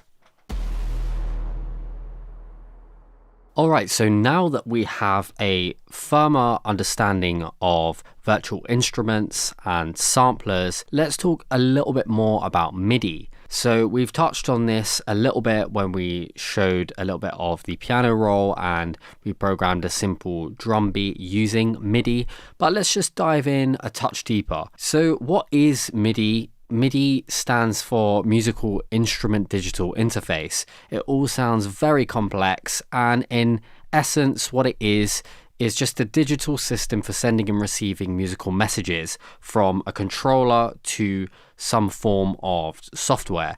So we only really need to focus on two main concepts here, which is note on and off and velocity. Note on off refers to the playing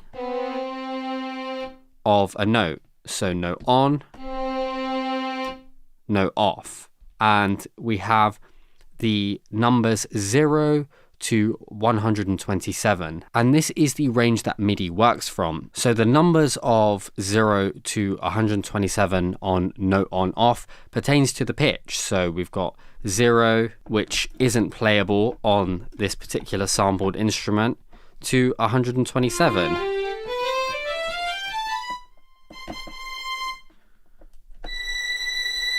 Which is anywhere on that range between 0 to 127, depending on the instrument. But in theory, we have that range of pitch, which pertains to the notes and the pitch that you're hitting while you're pressing or letting go of that MIDI controller or your keyboard. So velocity is talking about how soft or loud the sound is perceived. So if I press this very slowly and gently,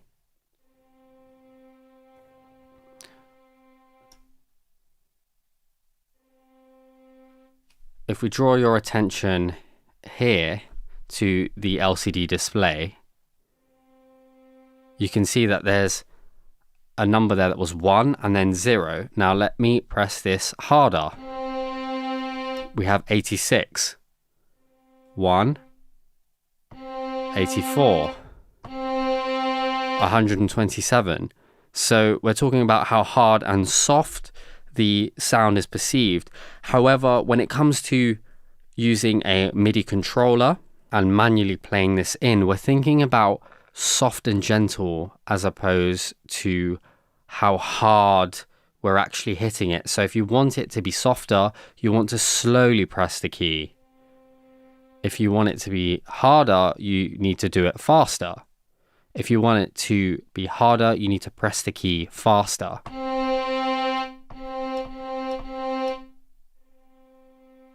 So actually just hitting it harder or softer doesn't make a difference. It's more about the speed in which you are hitting those notes. So that is really all you need to know in terms of the broader concept of MIDI and what to think about. Let's now make a very basic arrangement using a few virtual instruments, and we can now dive into some more advanced concepts like velocity, quantization, and all of that good stuff. So let's pull up a synth, some drums,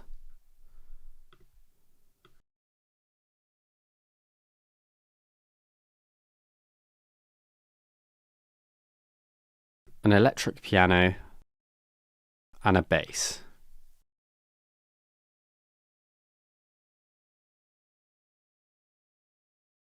So let's just program a drum beat. And to do this, I'm going to create a MIDI region, and I'm just going to click in what I want to trigger with MIDI. So let's find a kick. Let's make that note longer, and I want the velocity to be at 127 here. Let's turn our click on.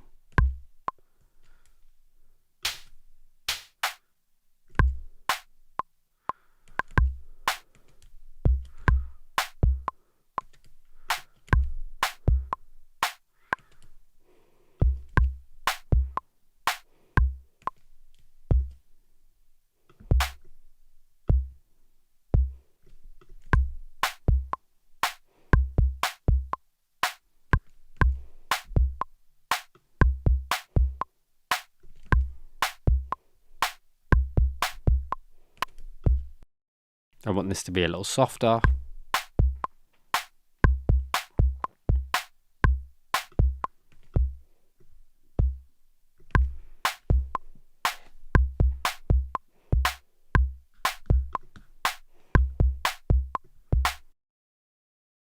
Let's add some percussion. Let's make this a little softer.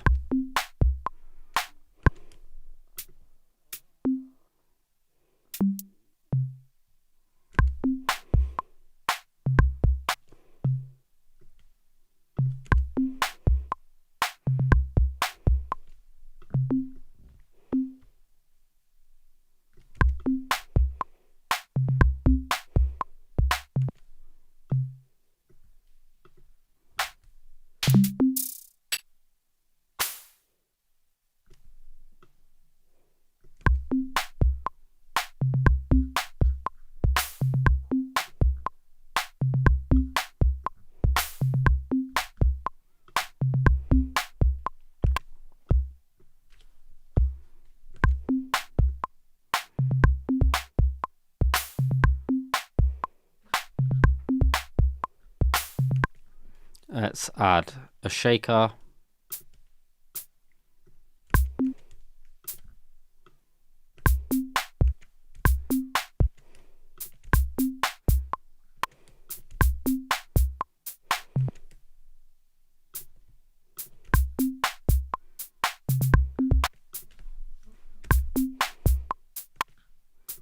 I want to accent that a bit more. Let's bring that up.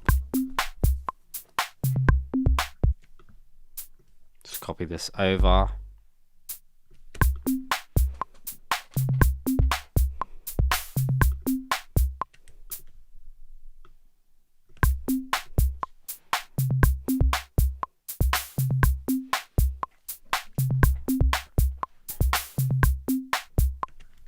Let's maybe add a crash.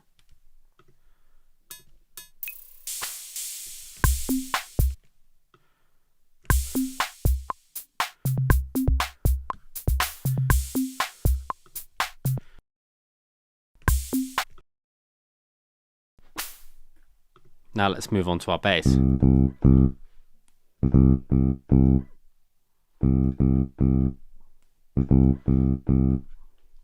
I'm going to go to low latency monitoring mode.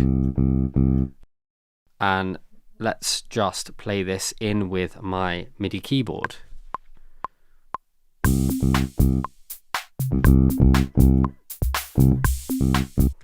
Let's press Q to quantize it.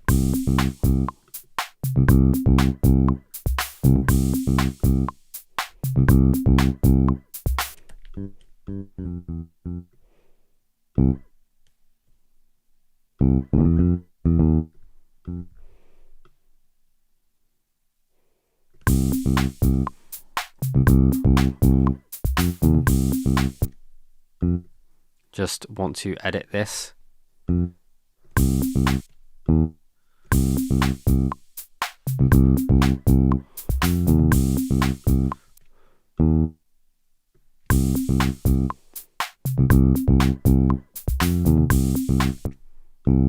Shorten that a touch.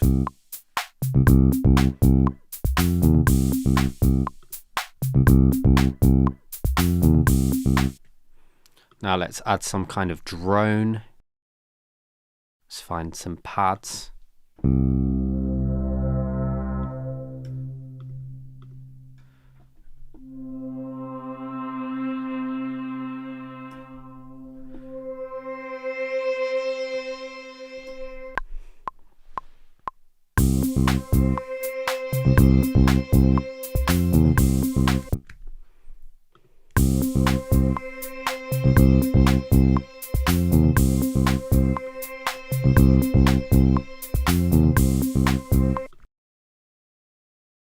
And I want to change root note here.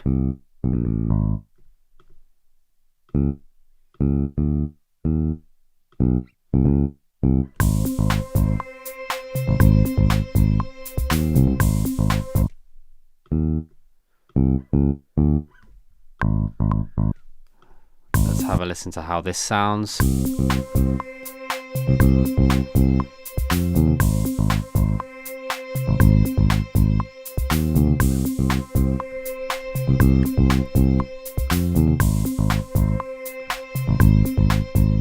I'm just pressing Command J to join these regions together. I actually think in terms of the arrangement, I'd like things to change like so.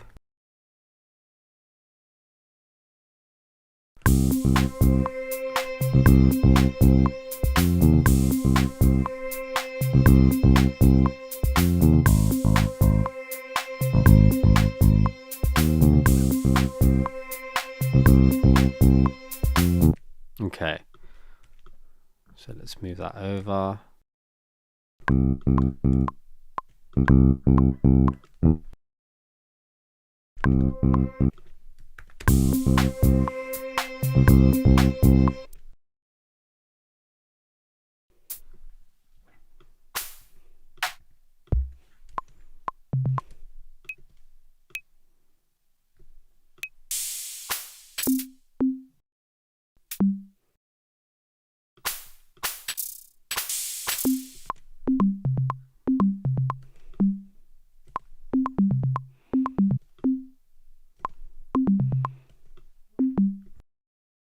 Have a really simple tom fill here.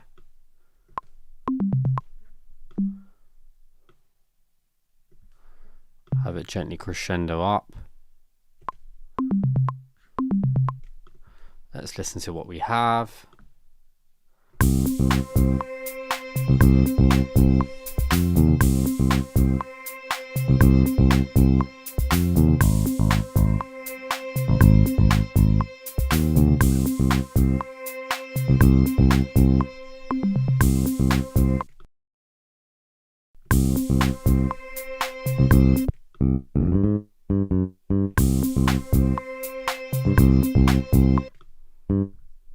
Just make that really soft.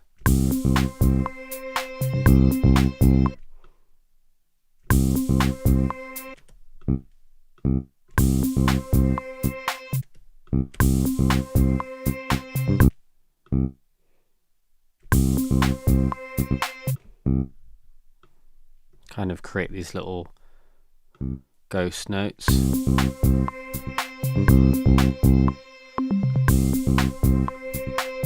So we're just using velocity here and note length and the pitch to create a implied chord progression and to create this groove that we have so far. So finally, let's add some chords. So I'm going to draw these in as opposed to playing them to demonstrate this.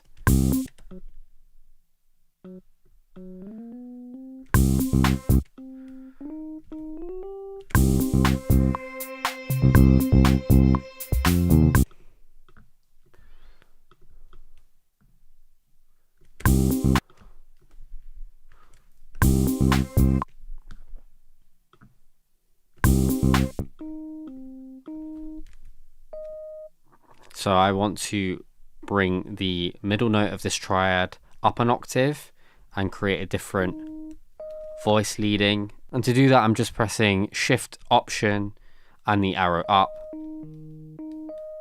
and you can just bring those up and down with the arrow keys. So I want this to be quite soft. And what I want to demonstrate here is quantize flam. So if I turn quantization on, and let's put it to 16th note, and then pull this more down. Now that I have these quantized, I have these options here: Q range, Q flam. So let's have a listen to what Q flam does. Let's put it to 196. You can see it's flammed these. So it creates the perception of flamming on the keyboard, or creating the staggered fingering of the chord. And you can make that more exaggerated.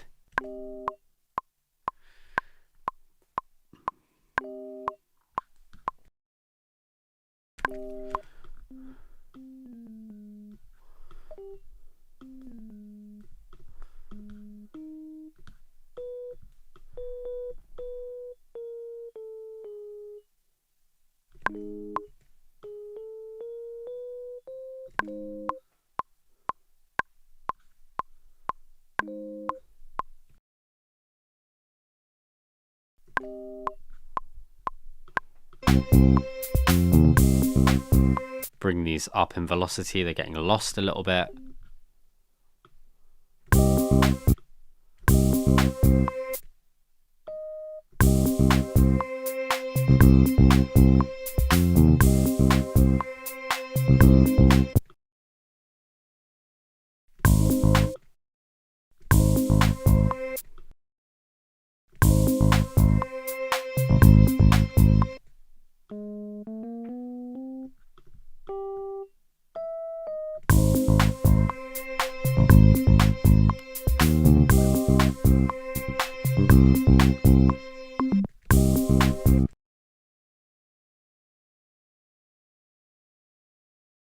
So I think I want to match the length of these a little more, so they don't end as abruptly.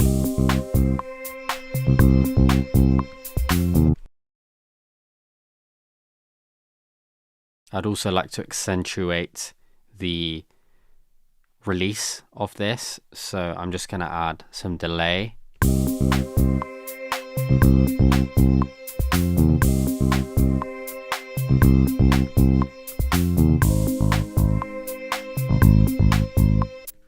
And let's perhaps try this the octave below.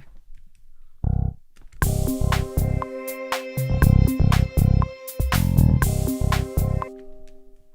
think we'll bring that back up. Let's maybe layer this bass to add the octave below so we can have a little bit more weight. So let's find retro synth. Let's try this. Deep square bass.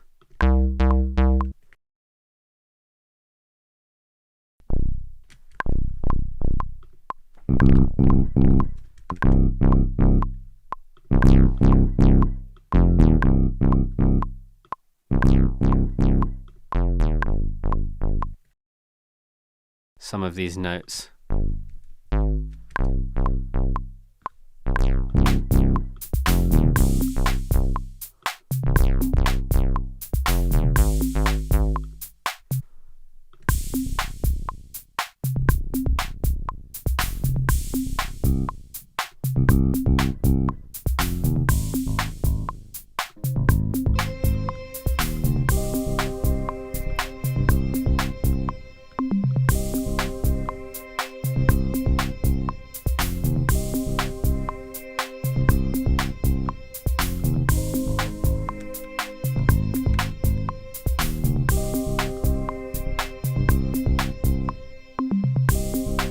So here we've got this very basic arrangement here.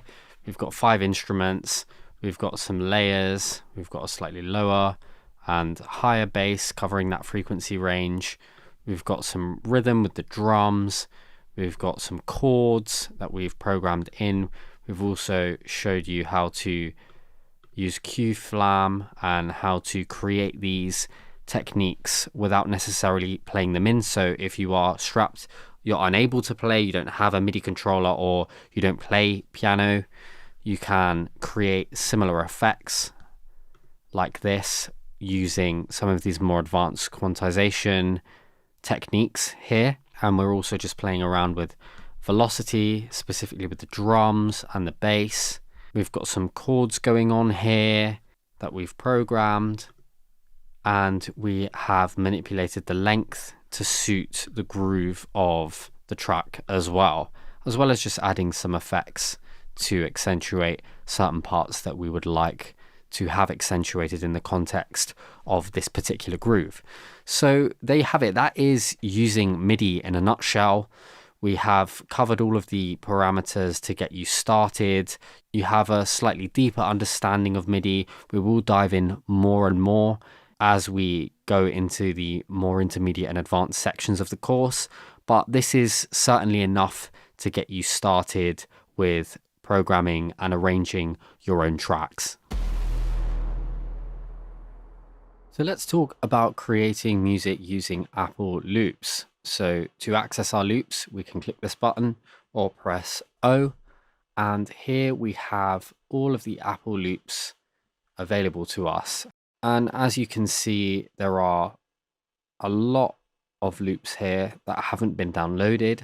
So you can go ahead and download everything that you need, so you have all of these loops at your disposal. But the process of creating these loops is as simple as auditioning them. So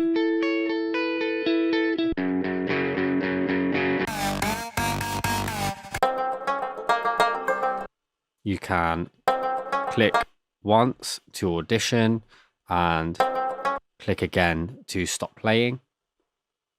You can also search by instrument, by genre, and by description. And you can also access certain packs. Let's download the Oakfelder pack.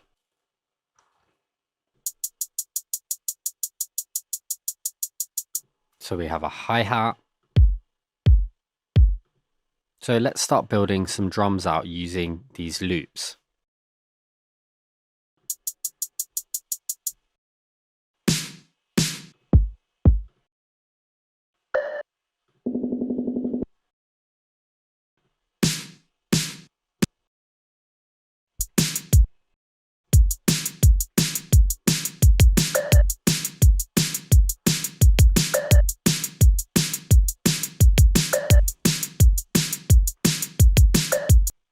So right off the bat, we have some really great sounding drums just using these loops, and we can start to edit the loops themselves.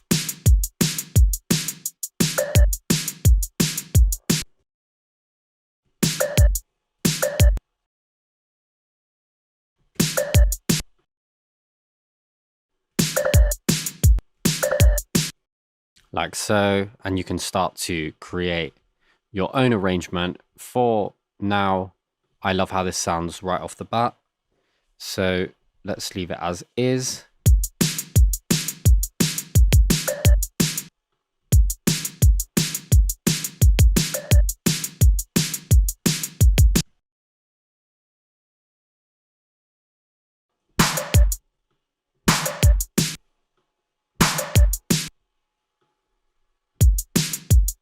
So here we've got our drums.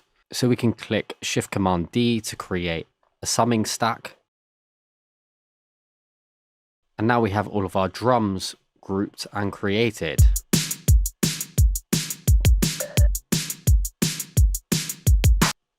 So let's find a bass that we would like to use.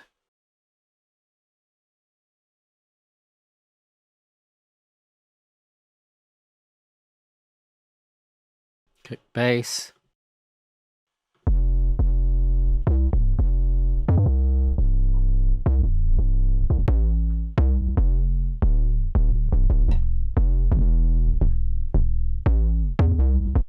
So we can play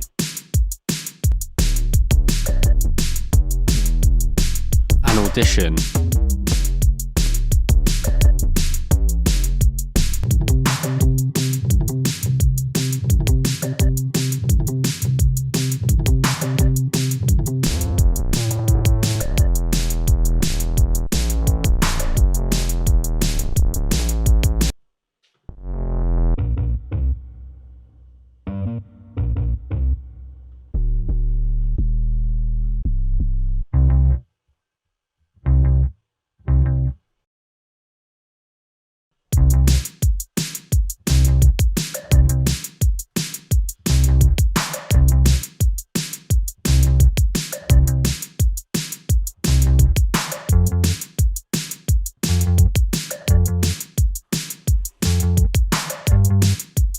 So let's try making this a different speed. So this is currently at half speed.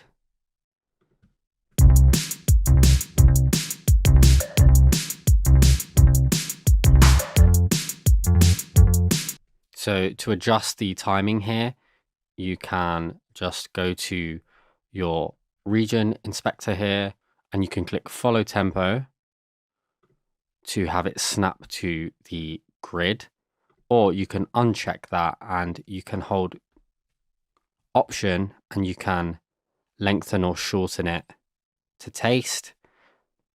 So I'm going to click convert and process.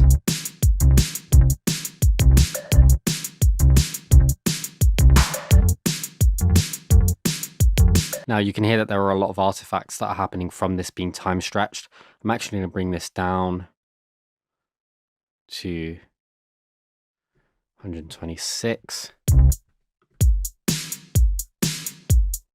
And because all of these have follow tempo, they will move automatically with the timing. Because we've unchecked this, that's why we've seen this move.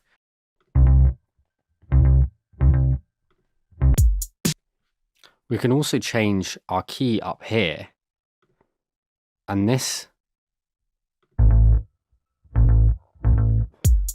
also dictates the key of all of these melodic loops that we have available to us. So let's say that we want to work in the key of G major. You can see that the key is C minor, but here we have actually changed it to the key of our project. So if you know what key you're working in from the get-go, you can change the key in your project and allow Apple Loops to accommodate that, and everything that you audition is going to be in time and in the right key of your project.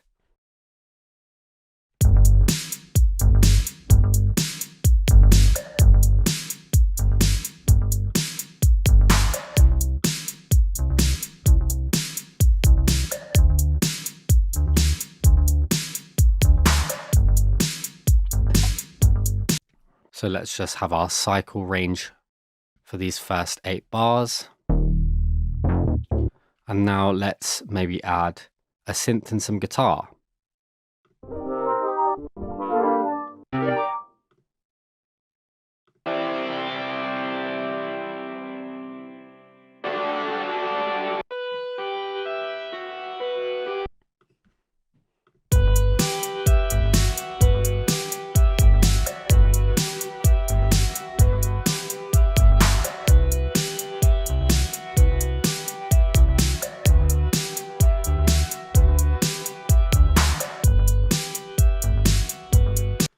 I want this to be more of an atmospheric element. I'm going to add some reverb,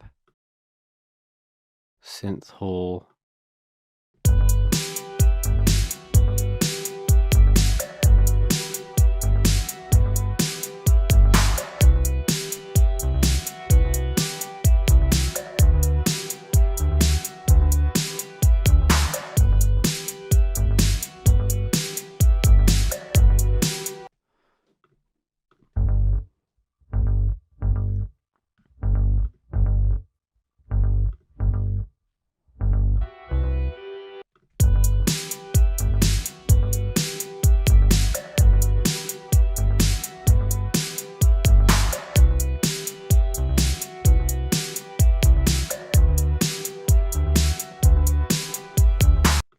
So I'd like a little fill here.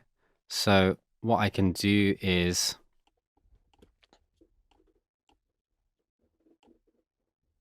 uncheck this pack.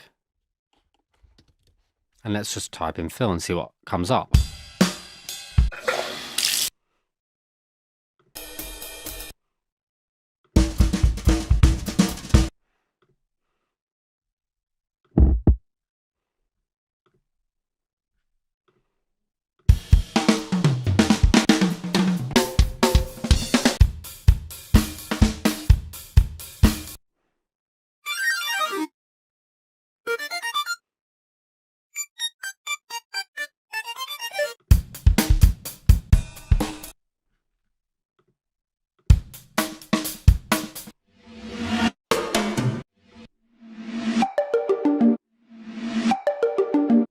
Let's try that and see how this works.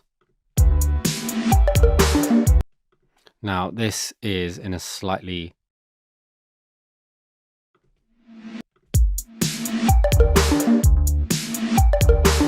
so we can also manipulate the key.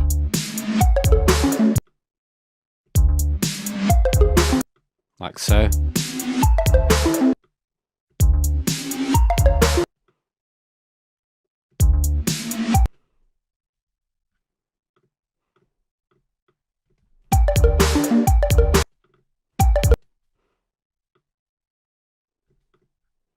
Now I just want to change this specific note.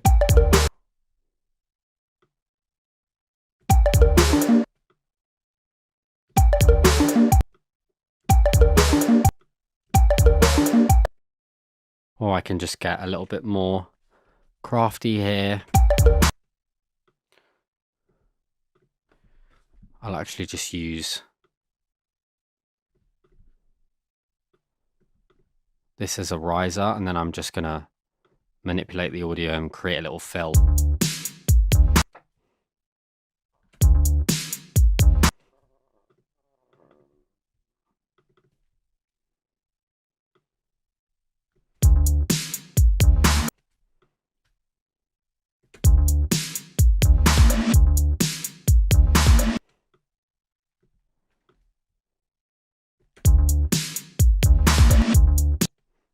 Great, so we've just got this very simple little fill here. I'm going to create another riser here by copying this over, and then I'm going to click reverse, crossfade that.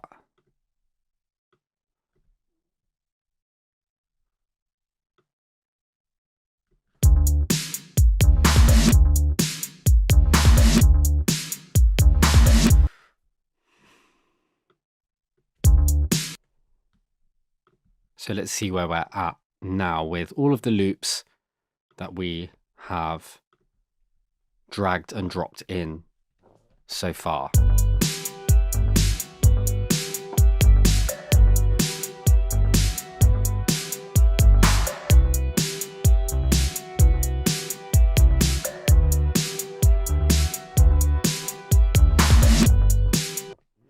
And we can just balance this as we're going as well. Just using the faders here to get a rough balance to taste. Let's go back to the Oak Felder kit.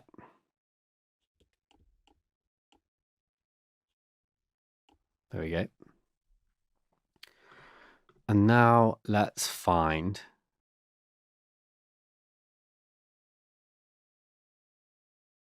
a guitar.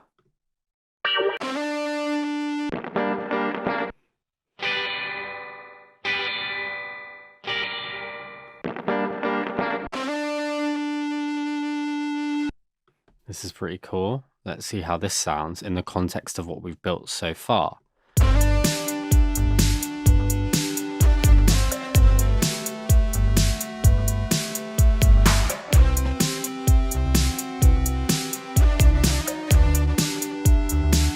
So we will have to transpose this.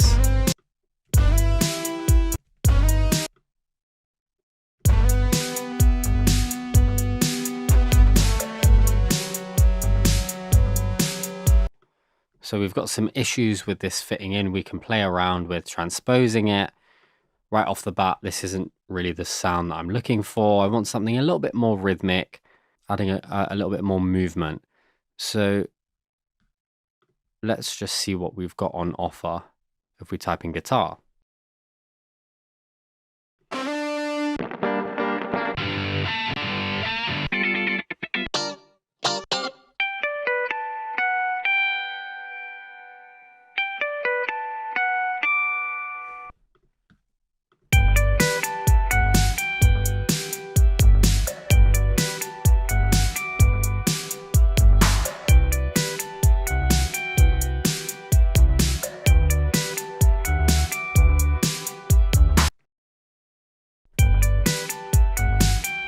So I've just pressed Command J to join that.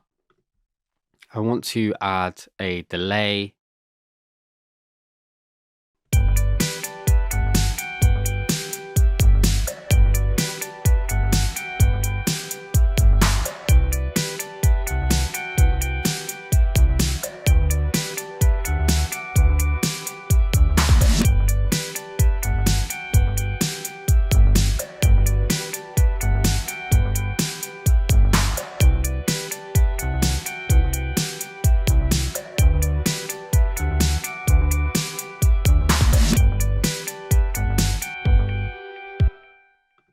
Just getting in flow here.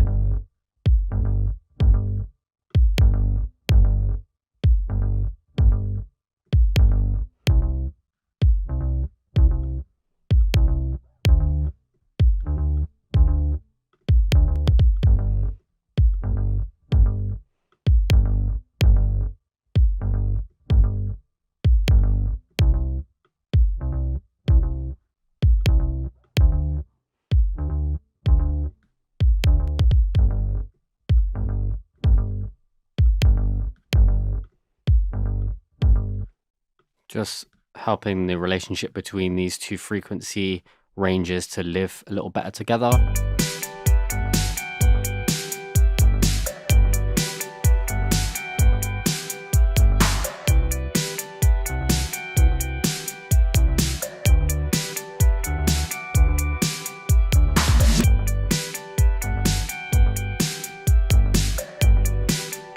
And then let's add something else.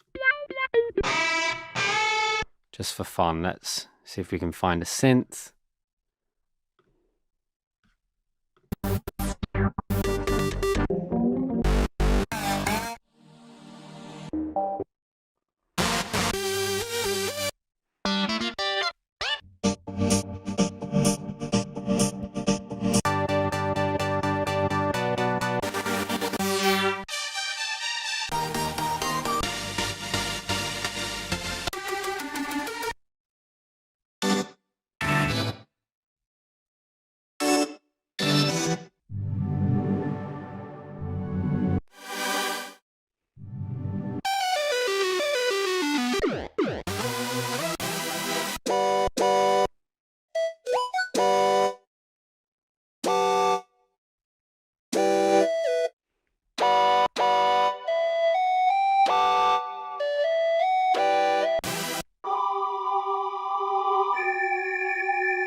Just scrolling through here. Just trying to find something that we feel fits with what we've got so far.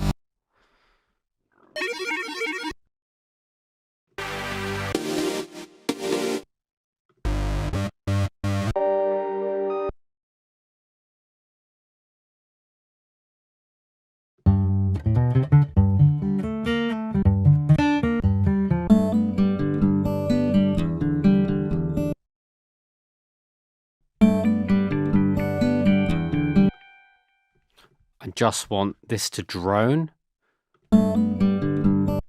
Let's listen to this against our bass.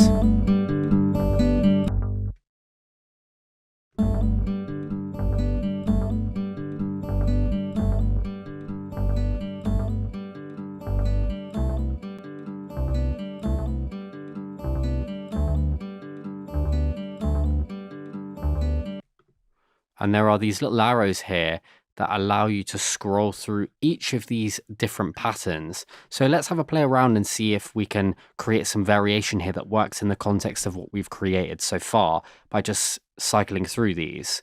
So I know that at the end of this phrase, I want this to change to create some variation.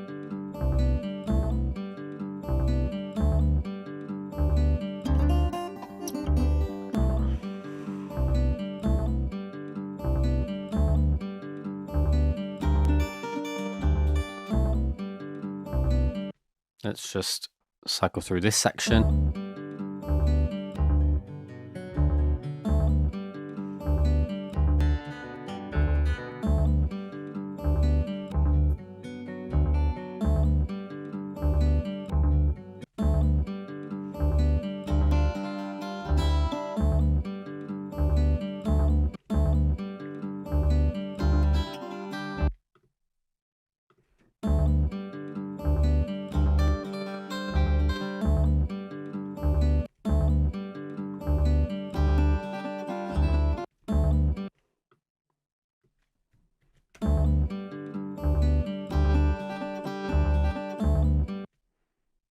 Let's see if this works. So I'm just going to add some crossfades here. And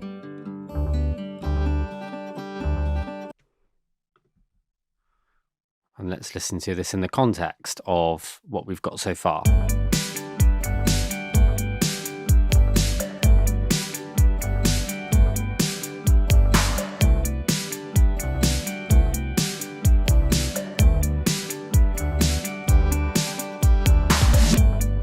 Let's maybe smear this a little bit.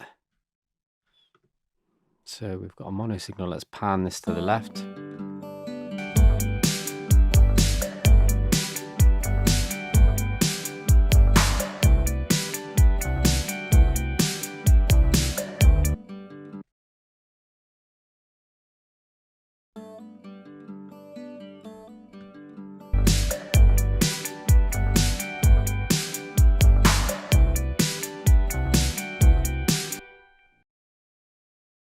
So I'm going to make this a mono signal and pan this to the right.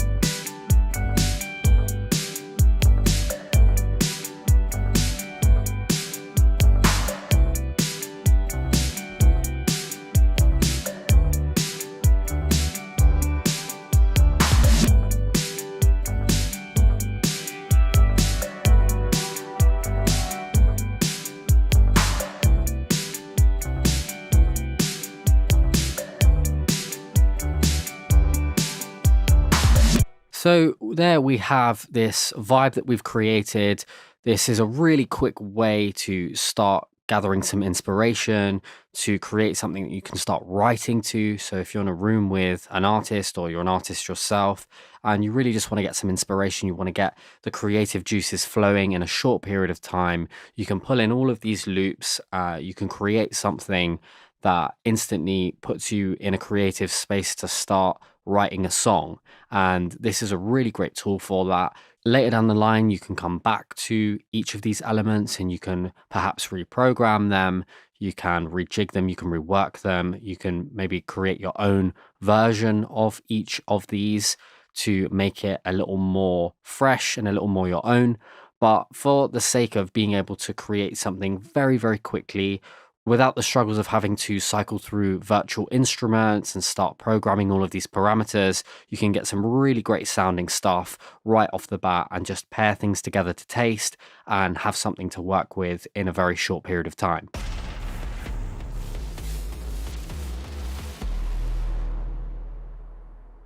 So before we dive into the nitty-gritty of time editing and pitch correction and pitch shifting manually and really showing the tools that FlexTime and FlexPitch enables within Logic, I wanted to just get you to wrap your head around time stretching and pitch shifting. Now we can do a more advanced version of this in the later part of this section, but I wanted to just showcase how we can do this very easily and very simply so that you can get a sense for what this is and how you can very quickly achieve this within Logic. So we have a sample here.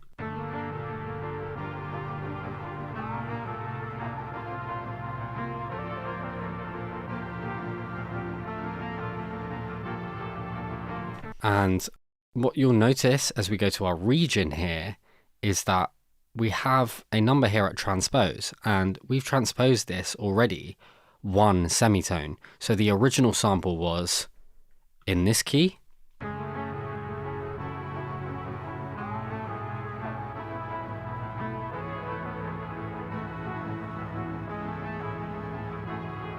But we put it up 1 semitone.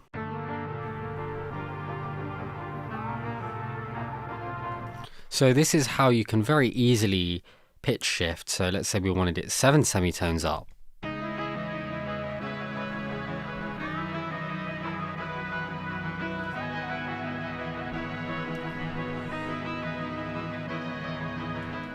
We can do that, and we can go down.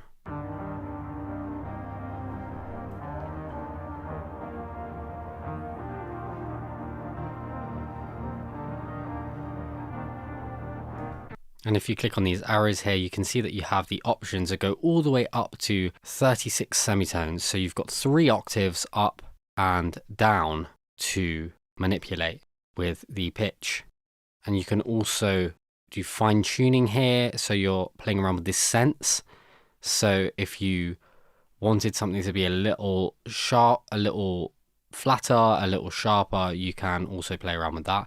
And you can see that you have up to plus 50 and minus 50 cents to play around with when you are transposing as well, to rejig and make sure that it's sounding as natural as possible.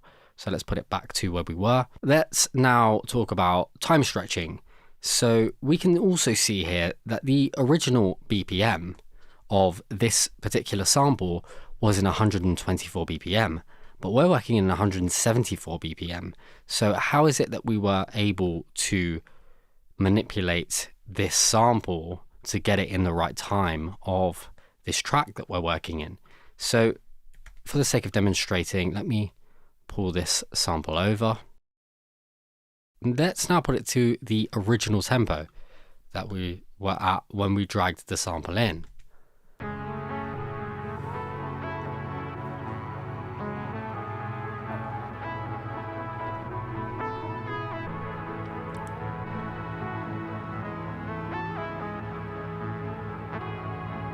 So it sounds very, very different. And all that we have done here to allow this to be stretched, there are a few ways we can do this. The most simple way is to press Option, and on the bottom corner of the audio, we can drag this out. So in this case, I know that this is going to be in the right time.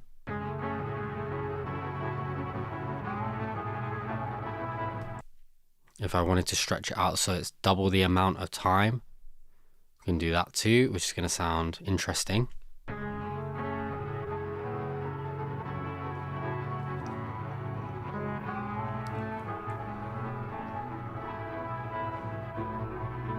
And we can also play around with these parameters here, which I'm going to discuss in detail in the next video to be able to get the best, most transparent result.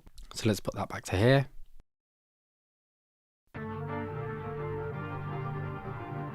And let's reset where we were originally. So now let me show you another way to align the timing. So if we right click, go down to tempo, you can apply the project tempo to the region and downbeat. So if we press that, it's going to analyze it. And as you can see, it snapped it right to where we did it when we dragged it.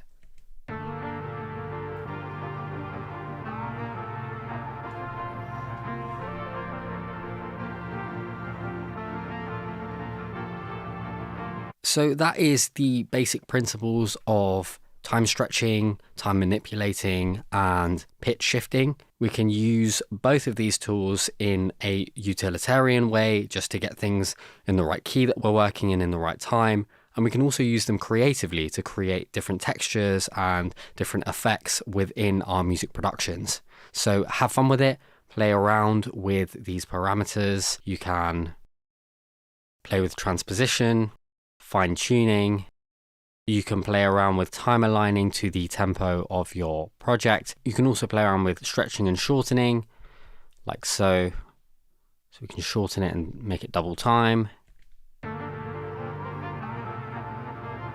Stretching. So let's dive in a little more detail to flex time. So we're going to cover all of the different algorithms, how to auto quantize, and also how to really fine tune everything manually. So the flex parameters, including flex time and flex pitch, can be accessed via this button here, the flex button. And then you can see that these on-off buttons for each of these audio tracks come up, and you can see that these don't exist for MIDI, as flex time and flex pitch are specifically for audio regions. So you can't use flex time and flex pitch on MIDI instruments. You'd have to bounce those to audio, and then you can do further manipulation using flex time and flex pitch. So we will cover flex pitch next. In this video, we just want to talk through everything you need to know when it comes to using flex time.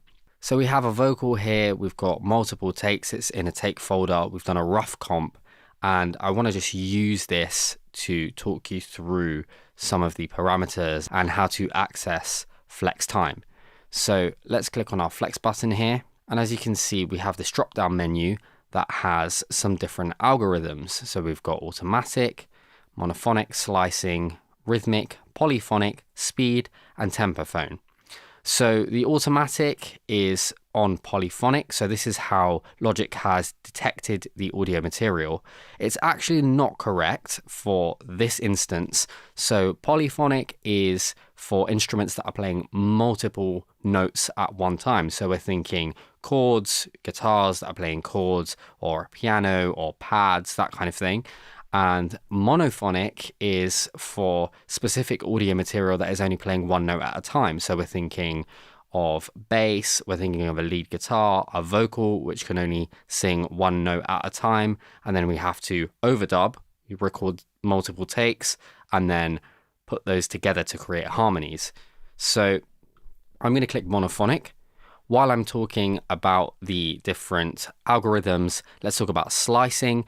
So slicing is for drums, and the reason it's so effective with drums is that it doesn't actually stretch or compress the audio, it just moves the notes across. So you don't get any kind of artifacts when it comes to just editing the timing of specific notes. So it's very good for transient rich information such as drums that are going to be moved around on the grid, but you don't want to have the weird kind of stretching sound that starts to play around with the tone and the attack and sustain of the sound itself. So it's great for using drums where you just want to get in there in a utilitarian way and just get things tight to the grid. Then we have rhythmic, which is for melodic rhythmic instruments. So if we've got like a very rhythmic piano part or guitar part, this is a good algorithm to use.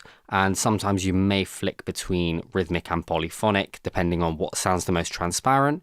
Then we have polyphonic, which we've discussed already, multiple notes playing at one time. And then we have these two extra flex time algorithms, which are for more creative effects. So we have speed. So depending on how you drag it forward or backwards, it either slows down the audio or speeds it up. And then we have tempophone that has this kind of tape mechanical sound that I will demonstrate later on. So let's just, for the sake of demonstration, click monophonic.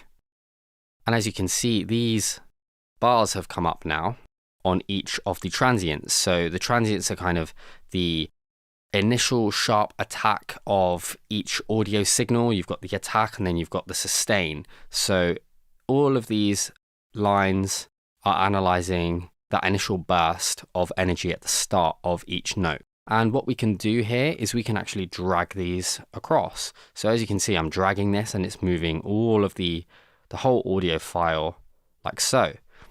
And I can do that for each of these. I can do that for each of these markers. like so, and start to snap these to the grid if I want to. I can also click X on any of these to get rid of them.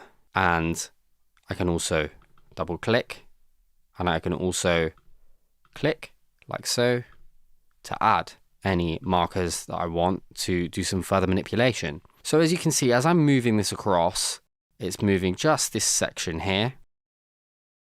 And as I'm doing it up here, it's moving the entire audio region.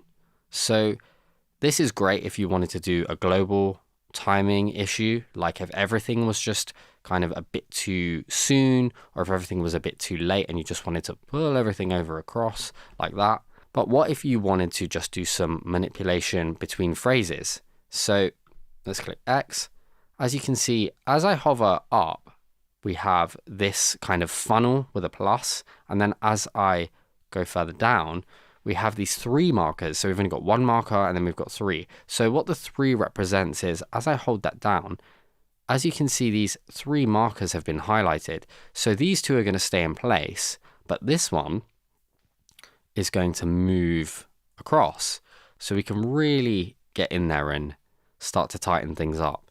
And you can see it kind of snaps to the grid as I get closer to it. And we could start to make some adjustments like that. Whereas when I do that, it just moves everything over. So it does stretch this, but it doesn't leave any of these audio regions. So if you really just want to get tight in little sections like so, you're going to want to opt for the 3 markers that hover at the bottom. If you want to do more global processing, you can just use the hovering icon that is above the audio region. So that is flex time when we want to get a little bit more manual. We want to go in here, we want to start adjusting everything, tightening things up like so. What if we just want to quantize it to a grid like we can with MIDI? So if we go to our region here and go to quantize, we can now quantize this audio like we quantize MIDI to any of these subdivisions. So let's click 8th note. You can see that everything has just snapped this to the nearest 8th note in the grid. So we've essentially quantized this. And then if we do 32nd note, you can see how that's shifted. Let's go to quarter note. That's shifted differently. And then of course you can go in here and start to manipulate things further. If things are sounding a little off or it's creating some unnecessary artifacts, it's done it incorrectly, you can really just get in here or delete any markers that may have been incorrectly assessed, and that will save you a ton of time. This is especially good when you're working with rhythmic instruments or with drums, and say you've got some hi-hats that are just doing a 16th note pattern, and then maybe a few little hits that aren't quite on the grid, you want it to be a little tighter, then you can just go in here, click 16th note, and there you have it. You've got it quantized tight to the grid. Now, let's say that you really wanted it to be quite tight, but you still wanted to retain some of that human feel. So if you go down to Q strength, you can now bring that down. So let's say we only want it to be quantized 65% to the grid. You can just bring that down to 65%. You can bring it down to 45%. And you can see that as you are dragging this up and down, the audio parameters that have been stretched, the audio region rather, that has been stretched, is being moved around to the grid. So you can still retain a lot of the human feel and still get a tighter edit that sounds more unified with the groove of the song, but also retains that human touch that we all want to retain as much as possible in our recordings. So for the sake of me demonstrating some of these algorithms, let's play around with the speed and tempophone just for these vocals. So let's say that we wanted to get really wacky with these vocals and stretch this out and then shorten this note and shorten this note and this note, elongate this note here. Let's have a listen to how this sounds. It's going to sound very wacky.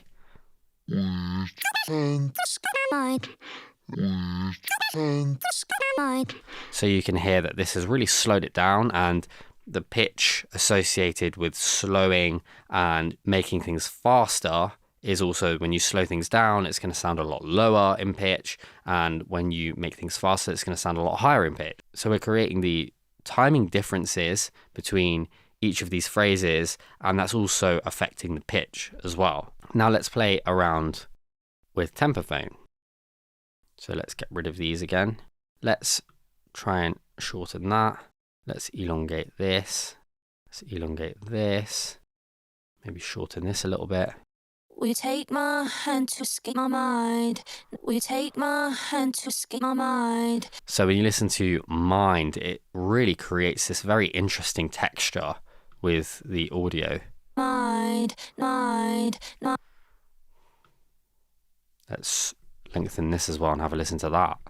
We take my hand to escape my mind. We take my hand to escape my mind. So it's a very specific kind of sound. This is something that you could potentially play around with drum hits, with little pieces of ear candy that you maybe want to create in your production and create an interesting texture with, layered with other effects as well. And of course, we can turn our flex time on and off. So if I turn that off. Will you take my hand to escape my mind? So we can listen to it without any of these timing changes using flex. Will you take my hand to escape my mind? Totally back to where we were at before we added any of the edits using flex time. And then if we turn it back on. Will you take my hand to escape my mind? Now, of course, this is a very extreme example of how you would use flex time. You're probably just going to use monophonic. Will you take my hand to escape my mind? So we've done some quantization here. That sounds very obvious. Let's bring the Q strength down to maybe 21%. Will you take my hand to escape my mind? Now it still sounds strange. Will you take my hand to escape my mind? So let's go in here, rid of some of these markers. We don't need them. But this is just an example of, how you would go around doing this. I personally would not quantize something like a lead vocal. I would actually go in here manually and make these edits. So let's turn our flex time off and have a listen to where we're at. Will you take my hand to escape my mind? Okay, so we've got flex time still on. Let's turn that off. Will you take my hand to escape my mind? Nothing but the dark on a... Will you take... Let's drag this over. Will you take my hand to escape my mind? Nothing but the dark on a late night drive. I'm lost in space, but I feel alright. So lost in space is a little too soon. So let's turn our flex time on to monophonic. Will you take my hand to escape my mind? Okay, so we've really battered this up. Let's bring everything back to the original markers. Will you take my hand to escape my mind? Will you take my hand to escape my mind? So you can see here that this has kind of battered the timing. So in this instance, what I would do is I would just click Command Z and really just undo everything that I've done so far. Will you take my hand to escape my mind? Nothing but the dark on a late night. Will you take my hand to... You can see I'm just undoing everything to retain. Will you take my hand to escape my mind? Nothing but the dark on a late night drive. I'm lost in space, but So lost in space.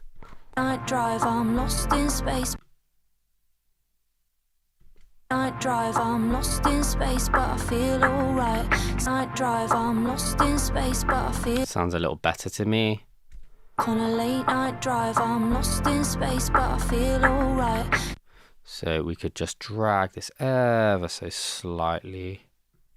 On a late night drive, I'm lost in space, but a bit too much.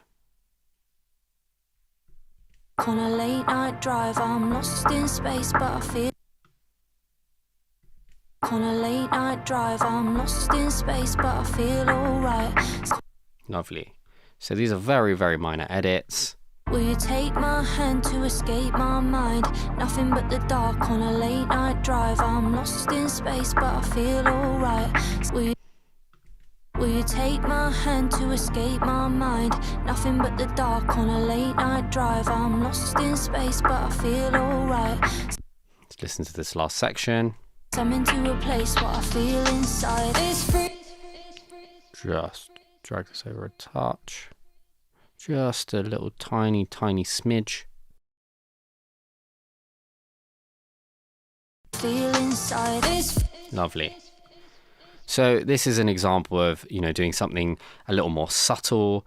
Of course, you could go ahead and start quantizing. Let's say we wanted just this section of the percussion to be quantized. You can quantize that to 30-second note, and you can see that just this has actually been quantized. Now flex is enabled for all of these regions, but just this region has actually been quantized. So you can also be really creative in the sense of if you just wanted a few sections or one section to have a slightly different groove, you could do that as a creative decision. Will you take my hand to escape my mind?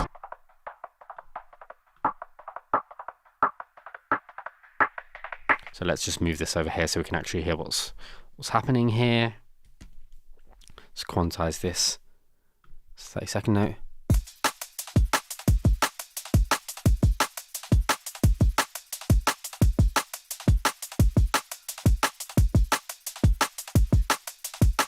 So this is really quantized it to the grid. Of course, I can go down to my cue strength. I can bring that down.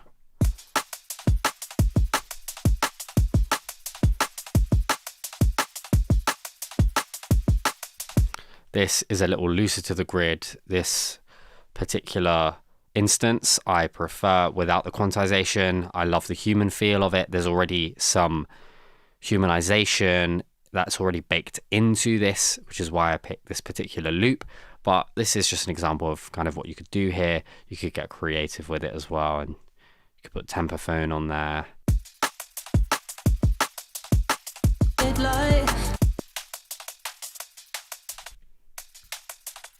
And you can hear that kind of mechanical texture that's being created here. So you can also use the effects to create something really interesting and textured, or you could play around with the speed.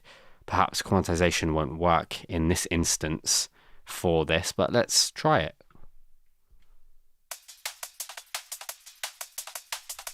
So we'd have to really kind of get aggressive here.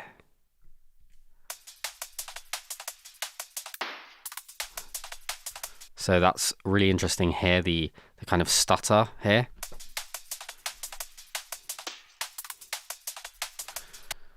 So we could kind of create some of those hi-hat stutters that you hear in a lot of productions using the speed effects. So if you had a hi-hat loop that you wanted to create some stutters, you could chop out a section and then create those stutters using the quantize method or the speed effects algorithm, and just go in there and create that as well. You can also reset all of your edits by just right clicking. So reset all, flex edits, and we're back to square one. So if you don't want to just go through pressing Command Z 20 times, you can just right click and reset. And you've got a few other options here when you right click. So you can slice at flex marker, slice at transient marker, reset all flex edits, reset manual flex edits. So anything you've done manually, you can reset those. Any and all edits you can reset here. You can slice at flex markers or at transient markers.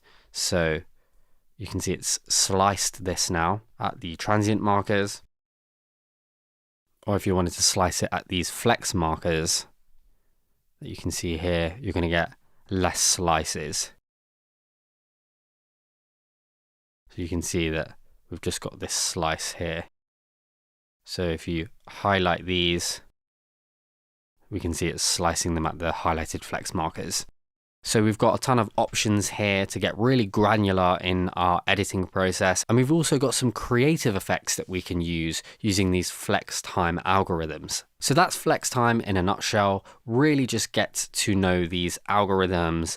I encourage you to play around with different audio material and just get to know how each algorithm works on the source material you're working with, and have fun with it. Experiment and see what works for your own particular project, and you will start to feel a lot more comfortable with this whole process, and you'll get a lot faster at editing, and your tracks will sound a lot tighter and a lot more professional.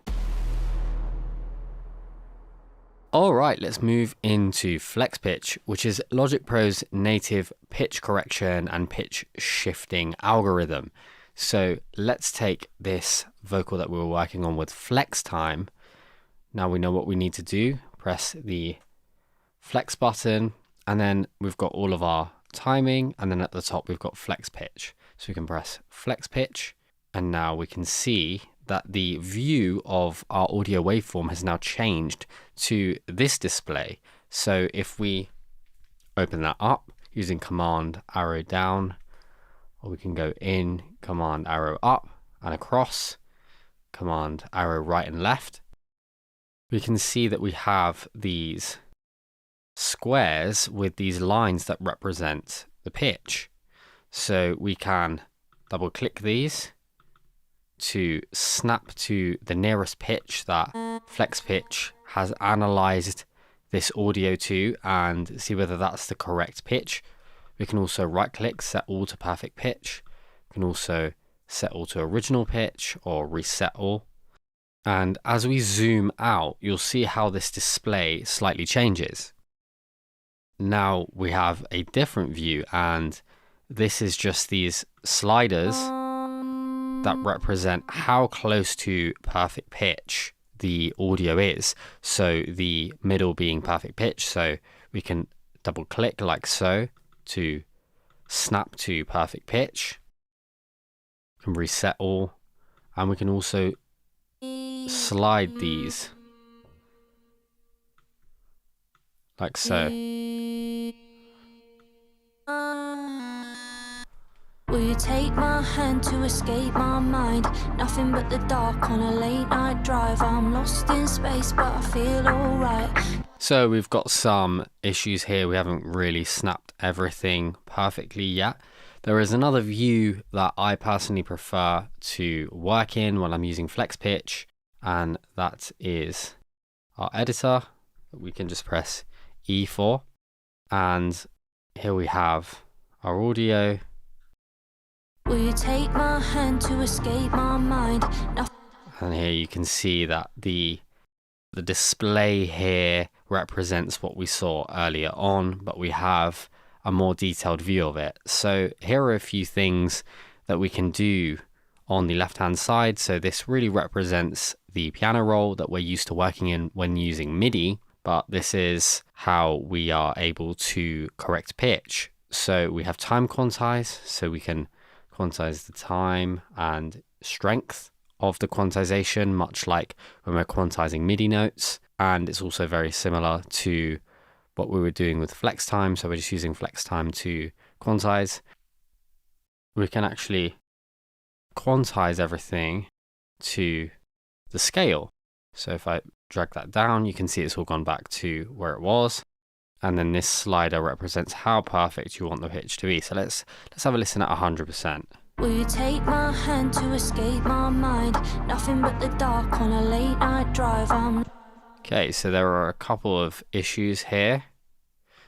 Let's click our scissor tool to cut these up. So there are a couple of notes here that Flex Pitch has analyzed as one note when they're actually not. So let's cut these up a little bit. Will you take my...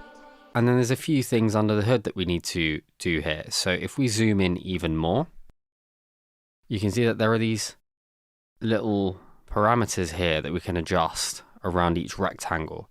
So we have pitch drift. So that is the pitch drifting at the start of the note. We also have pitch drifting at the end of the note. We have fine pitch, so we can slide between semitones. So we're not snapping directly between tones. So if we do this, we're just jumping up. Now, of course, this is in scale quantize, so it's just snapping to the notes within the scale. And then we have gain, so we can bring each individual note's gain up and down. So you can see that the waveform representation goes up as I bring the gain up and goes down as I bring the gain down. So if you want some words that are getting a little lost or some that have come in a little louder and you want to kind of smooth everything out before going into dynamic processing, you can use this gain tool. Let's bring that back down. Then we have vibrato, so we can adjust how much vibrato is on each note. And then we have formant shift, so if you are, for example, making a really large shift in pitch and you want things to sound a little more natural, you can bring the formant down to where the note was originally placed and get something a little more subtle.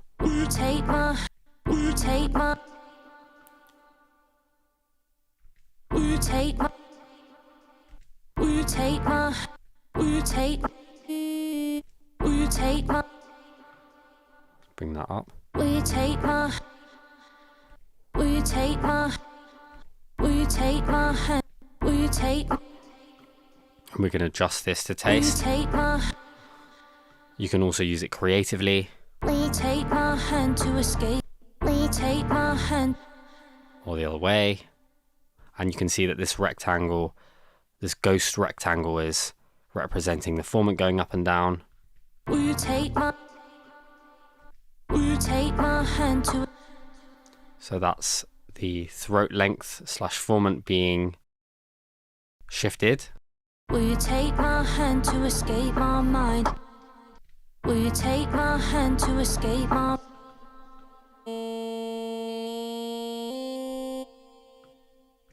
Will you take my hand to escape my mind? So this is an example where we may want to bring the formant down. Will you take my hand to escape my mind? Not that much. Will you take my hand to escape my mind? Still sounds a little off to me. Let's actually bring the pitch down a little bit, the correction. Will you take my hand to escape my mind? Will you take my hand to escape my mind? Nothing but the Will you take my hand to escape my mind?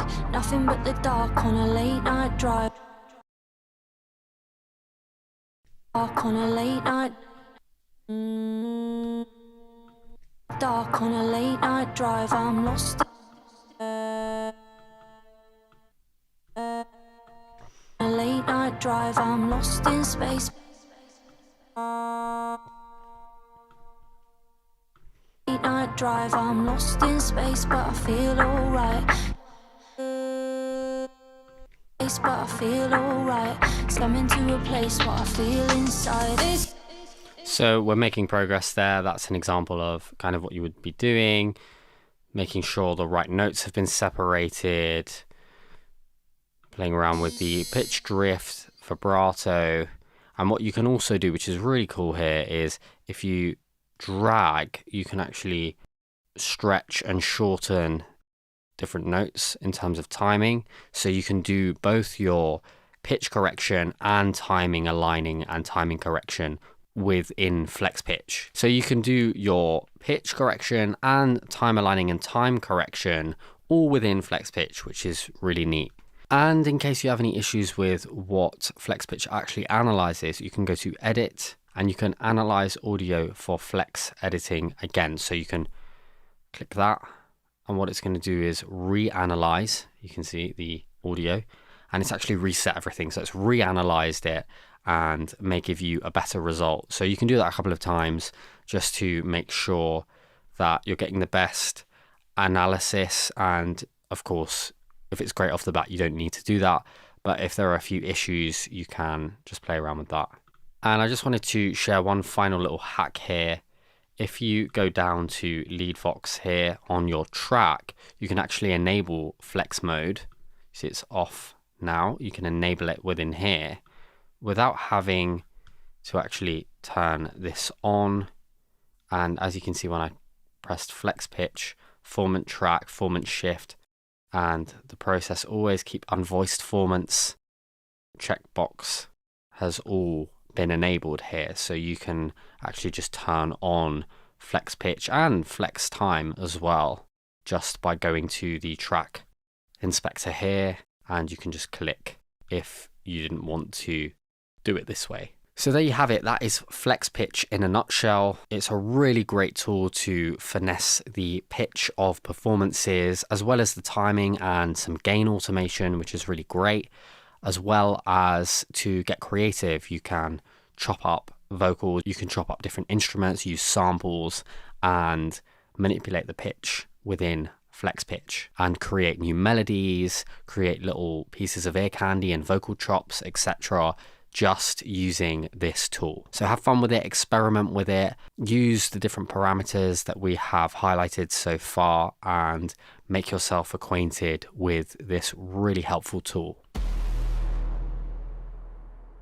So while we have been talking about time aligning and pitch shifting, pitch correction, all of that good stuff, I wanted to leave you with a little hack for aligning the groove of your own work with a pre-existing groove or a groove that you find somewhere that you would like to emulate. So in order to do this, you can do this with either MIDI or you can do this with audio. So the example here is a drum loop with a groove that I have found that I really enjoy. So this is the groove of the drums. I'm not trying to copy the beat itself, but more so the swing and feel of the drums themselves. So I've just found that on Splice, and I've just made this very quick drum beat using Ultra Beat.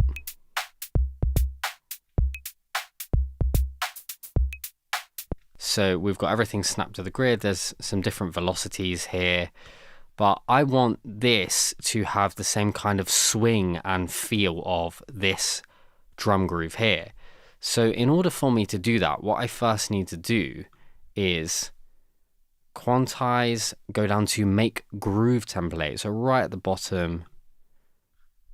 And then if we look down here, we now have our groove template, which is the name of this drum loop. And now what I have to do is go to quantize and then quantize it to the groove. And you can see that a lot of this stuff has moved around. So let's have a listen to how this sounds now.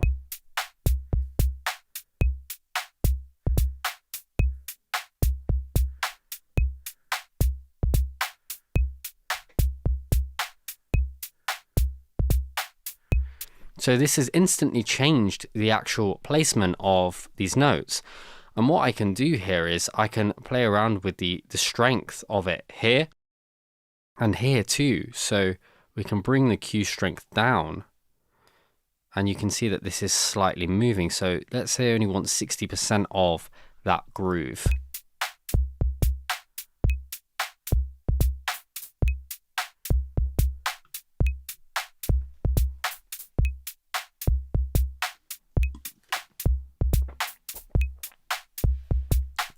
So that's completely changed it. It's got kind of more of a breakbeat feel. Let's bring that down to 20% or 25%.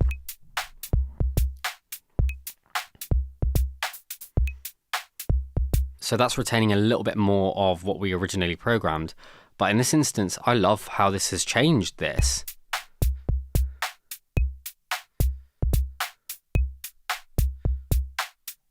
So if we take that off, we had this.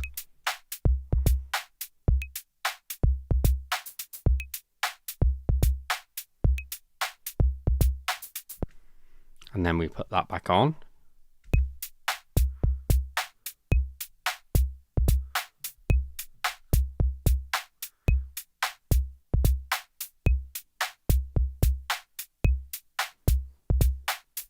And of course you can actually move these notes after the fact. So if we wanted a similar kind of kick pattern here,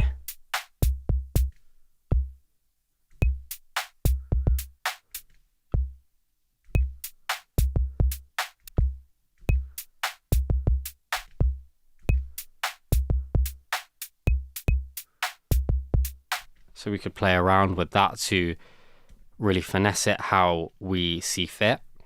But that is a very, very big difference to where we were at before. There's a lot more feel to it. It just sounds a lot more sophisticated to my ears as opposed to what we had before, which was dead on every note. It felt very programmed. This is a little bit more interesting. You can see the swing here. You can see that this has been moved around and has more of a human feel. So that's something that you can bring away into your own productions in terms of aligning your own productions to different grooves. Now, of course, you can do this to anything. You can also align your vocals to another vocal track. So, for example, in a more utilitarian sense, let's say that we had a lead vocal and then we had a second recording of that lead vocal as a double, and we wanted to time align those. The same principle applies. You make it a groove template, you go to the double of that, and then you quantize it to it. And then you have all of this snapped to the timing of your original vocal, and you can really save a ton of time as opposed to having to manually go in and move all of this stuff. And the same principle applies with what we've got here. I could manually go in here and look at each note and then try to align it in terms of the groove. But we can really take advantage of what Logic has available here and start to create some more sophistication in terms of how we are producing using these tools. So hopefully that is a helpful little hack for you moving forward into your own productions. So for this video, I wanted to walk you through how to assign different parameters to your MIDI controller. We're going to show some MIDI effects that allow you to do this a little more simply, but in terms of allowing control surfaces to be mapped out within Logic Pro, I wanted to give you a hands-on demo of how to do that here. So to do this is pretty simple. We can just go to any parameter that we want to assign to something on our MIDI keyboard. And I want to assign this cutoff. So what I'm going to do is I'm going to click on it. I'm going to go to Control Surfaces, and you can see Learn Assignment for Cutoff, or Command L. So I can also use that as a shortcut. And now I'm just going to actually move whatever the knob is that I want to assign it to. So you can see that the value here has changed and it's picked up MPK Mini 2. So I'm now going to turn this off. And as you can see, my cutoff is now being controlled by the knob that I'm moving on my MIDI controller. So if I press play,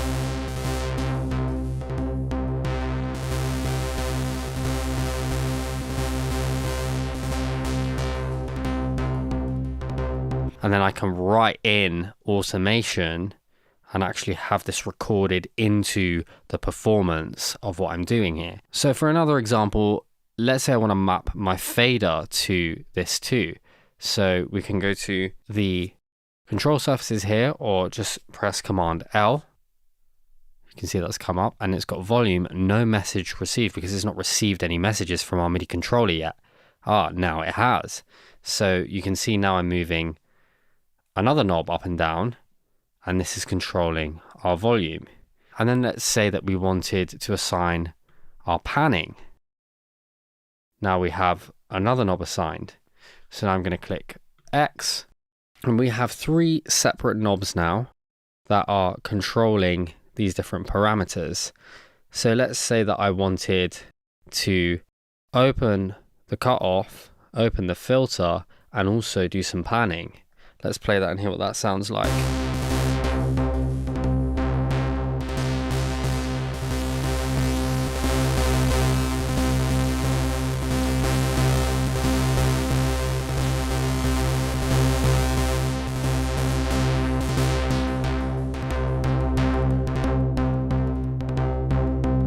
Maybe bring the volume down.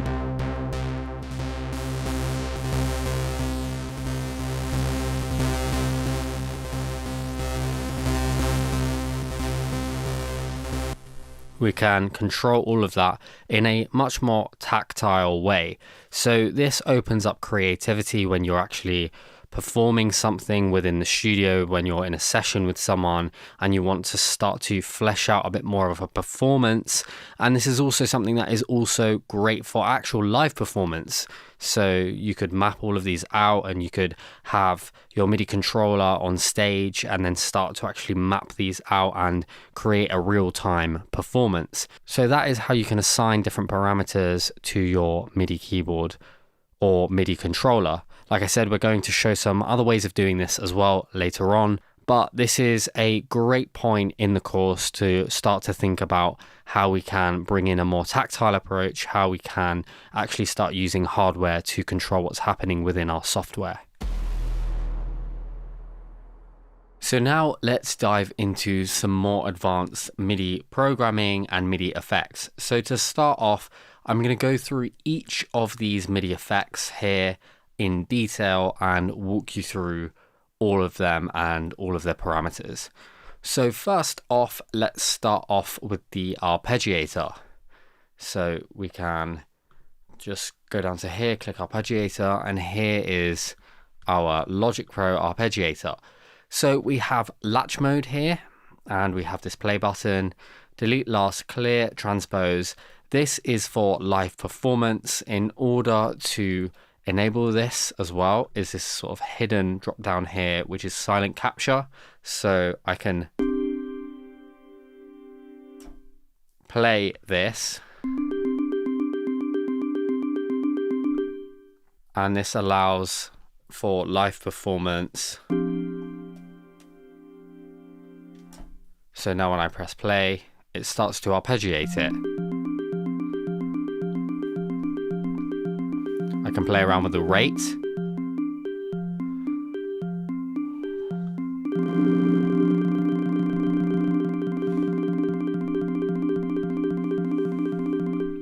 And here we have our arpeggiator modes. So we have ascending, so each note of the chord is going up, it's arpeggiating up. Then we have descending, which is the opposite, it's going down. And then we have ascending, descending, so it's going up and down. And then we have outside in. So this is the top and bottom note being arpeggiated, and then it's going inwards. So to explain that, let's just pull up our MIDI. So it's essentially arpeggiating this note, and then it's going .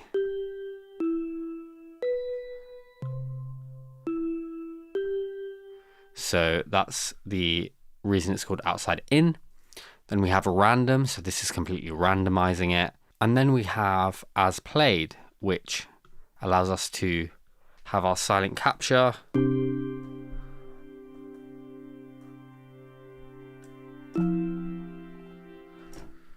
And this allows us to have the arpeggiator capture that information.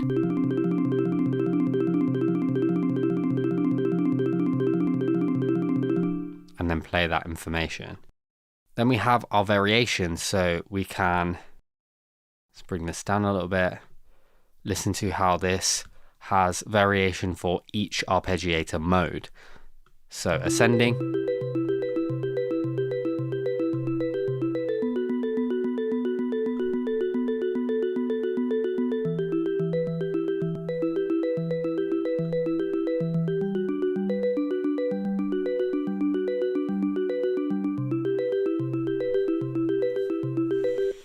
and then we have our octave range, so how many octaves we want the range to be. So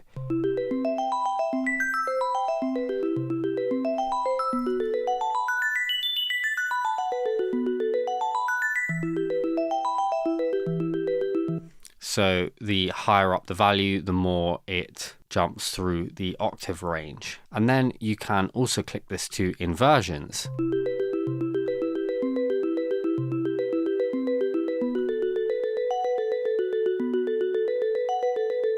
So this is just cycling through inversions of that chord.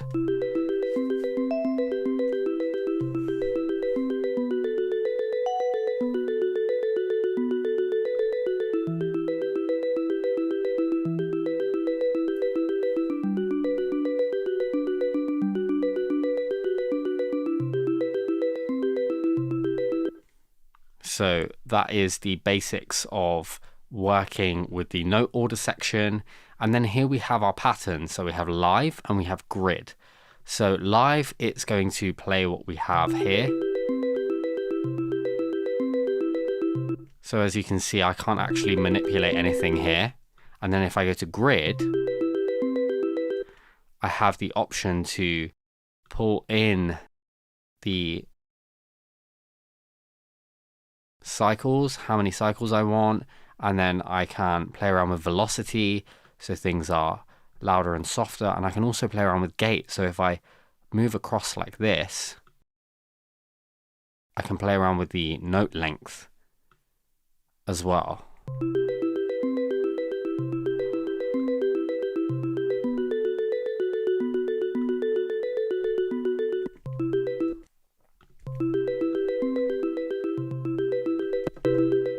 And then I can also play chords. So if this is polyphonic, which this is, I'm playing chords, I can trigger chords on these certain hits.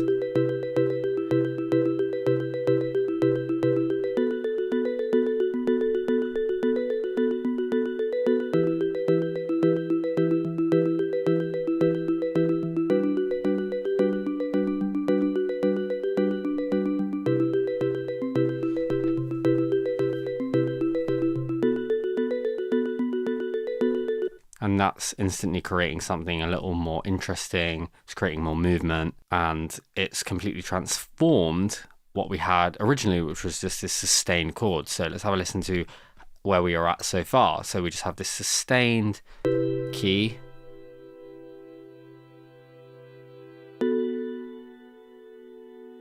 As opposed to this.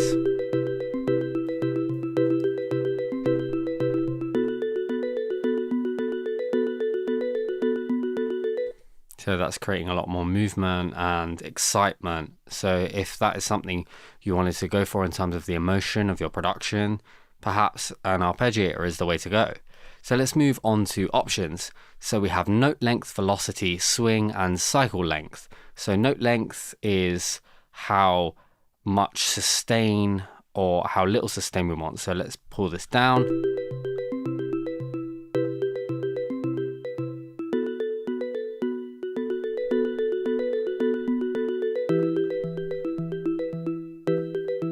So the note length is a lot more choppy and there's a lot less sustain, whereas 150% we have a lot more sustain.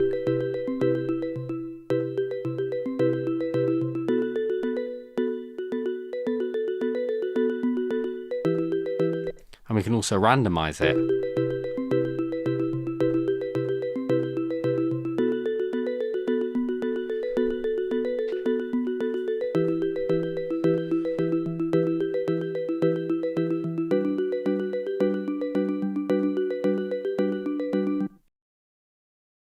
And then we have velocity. So from grid, it will take the information from what we've programmed here, or we can bring everything to a fixed velocity by bringing it all the way down with fix, and then we can type in from 1 to 127 how loud we want the velocity to be across each note. So let's say we wanted it to be 100. Or 20.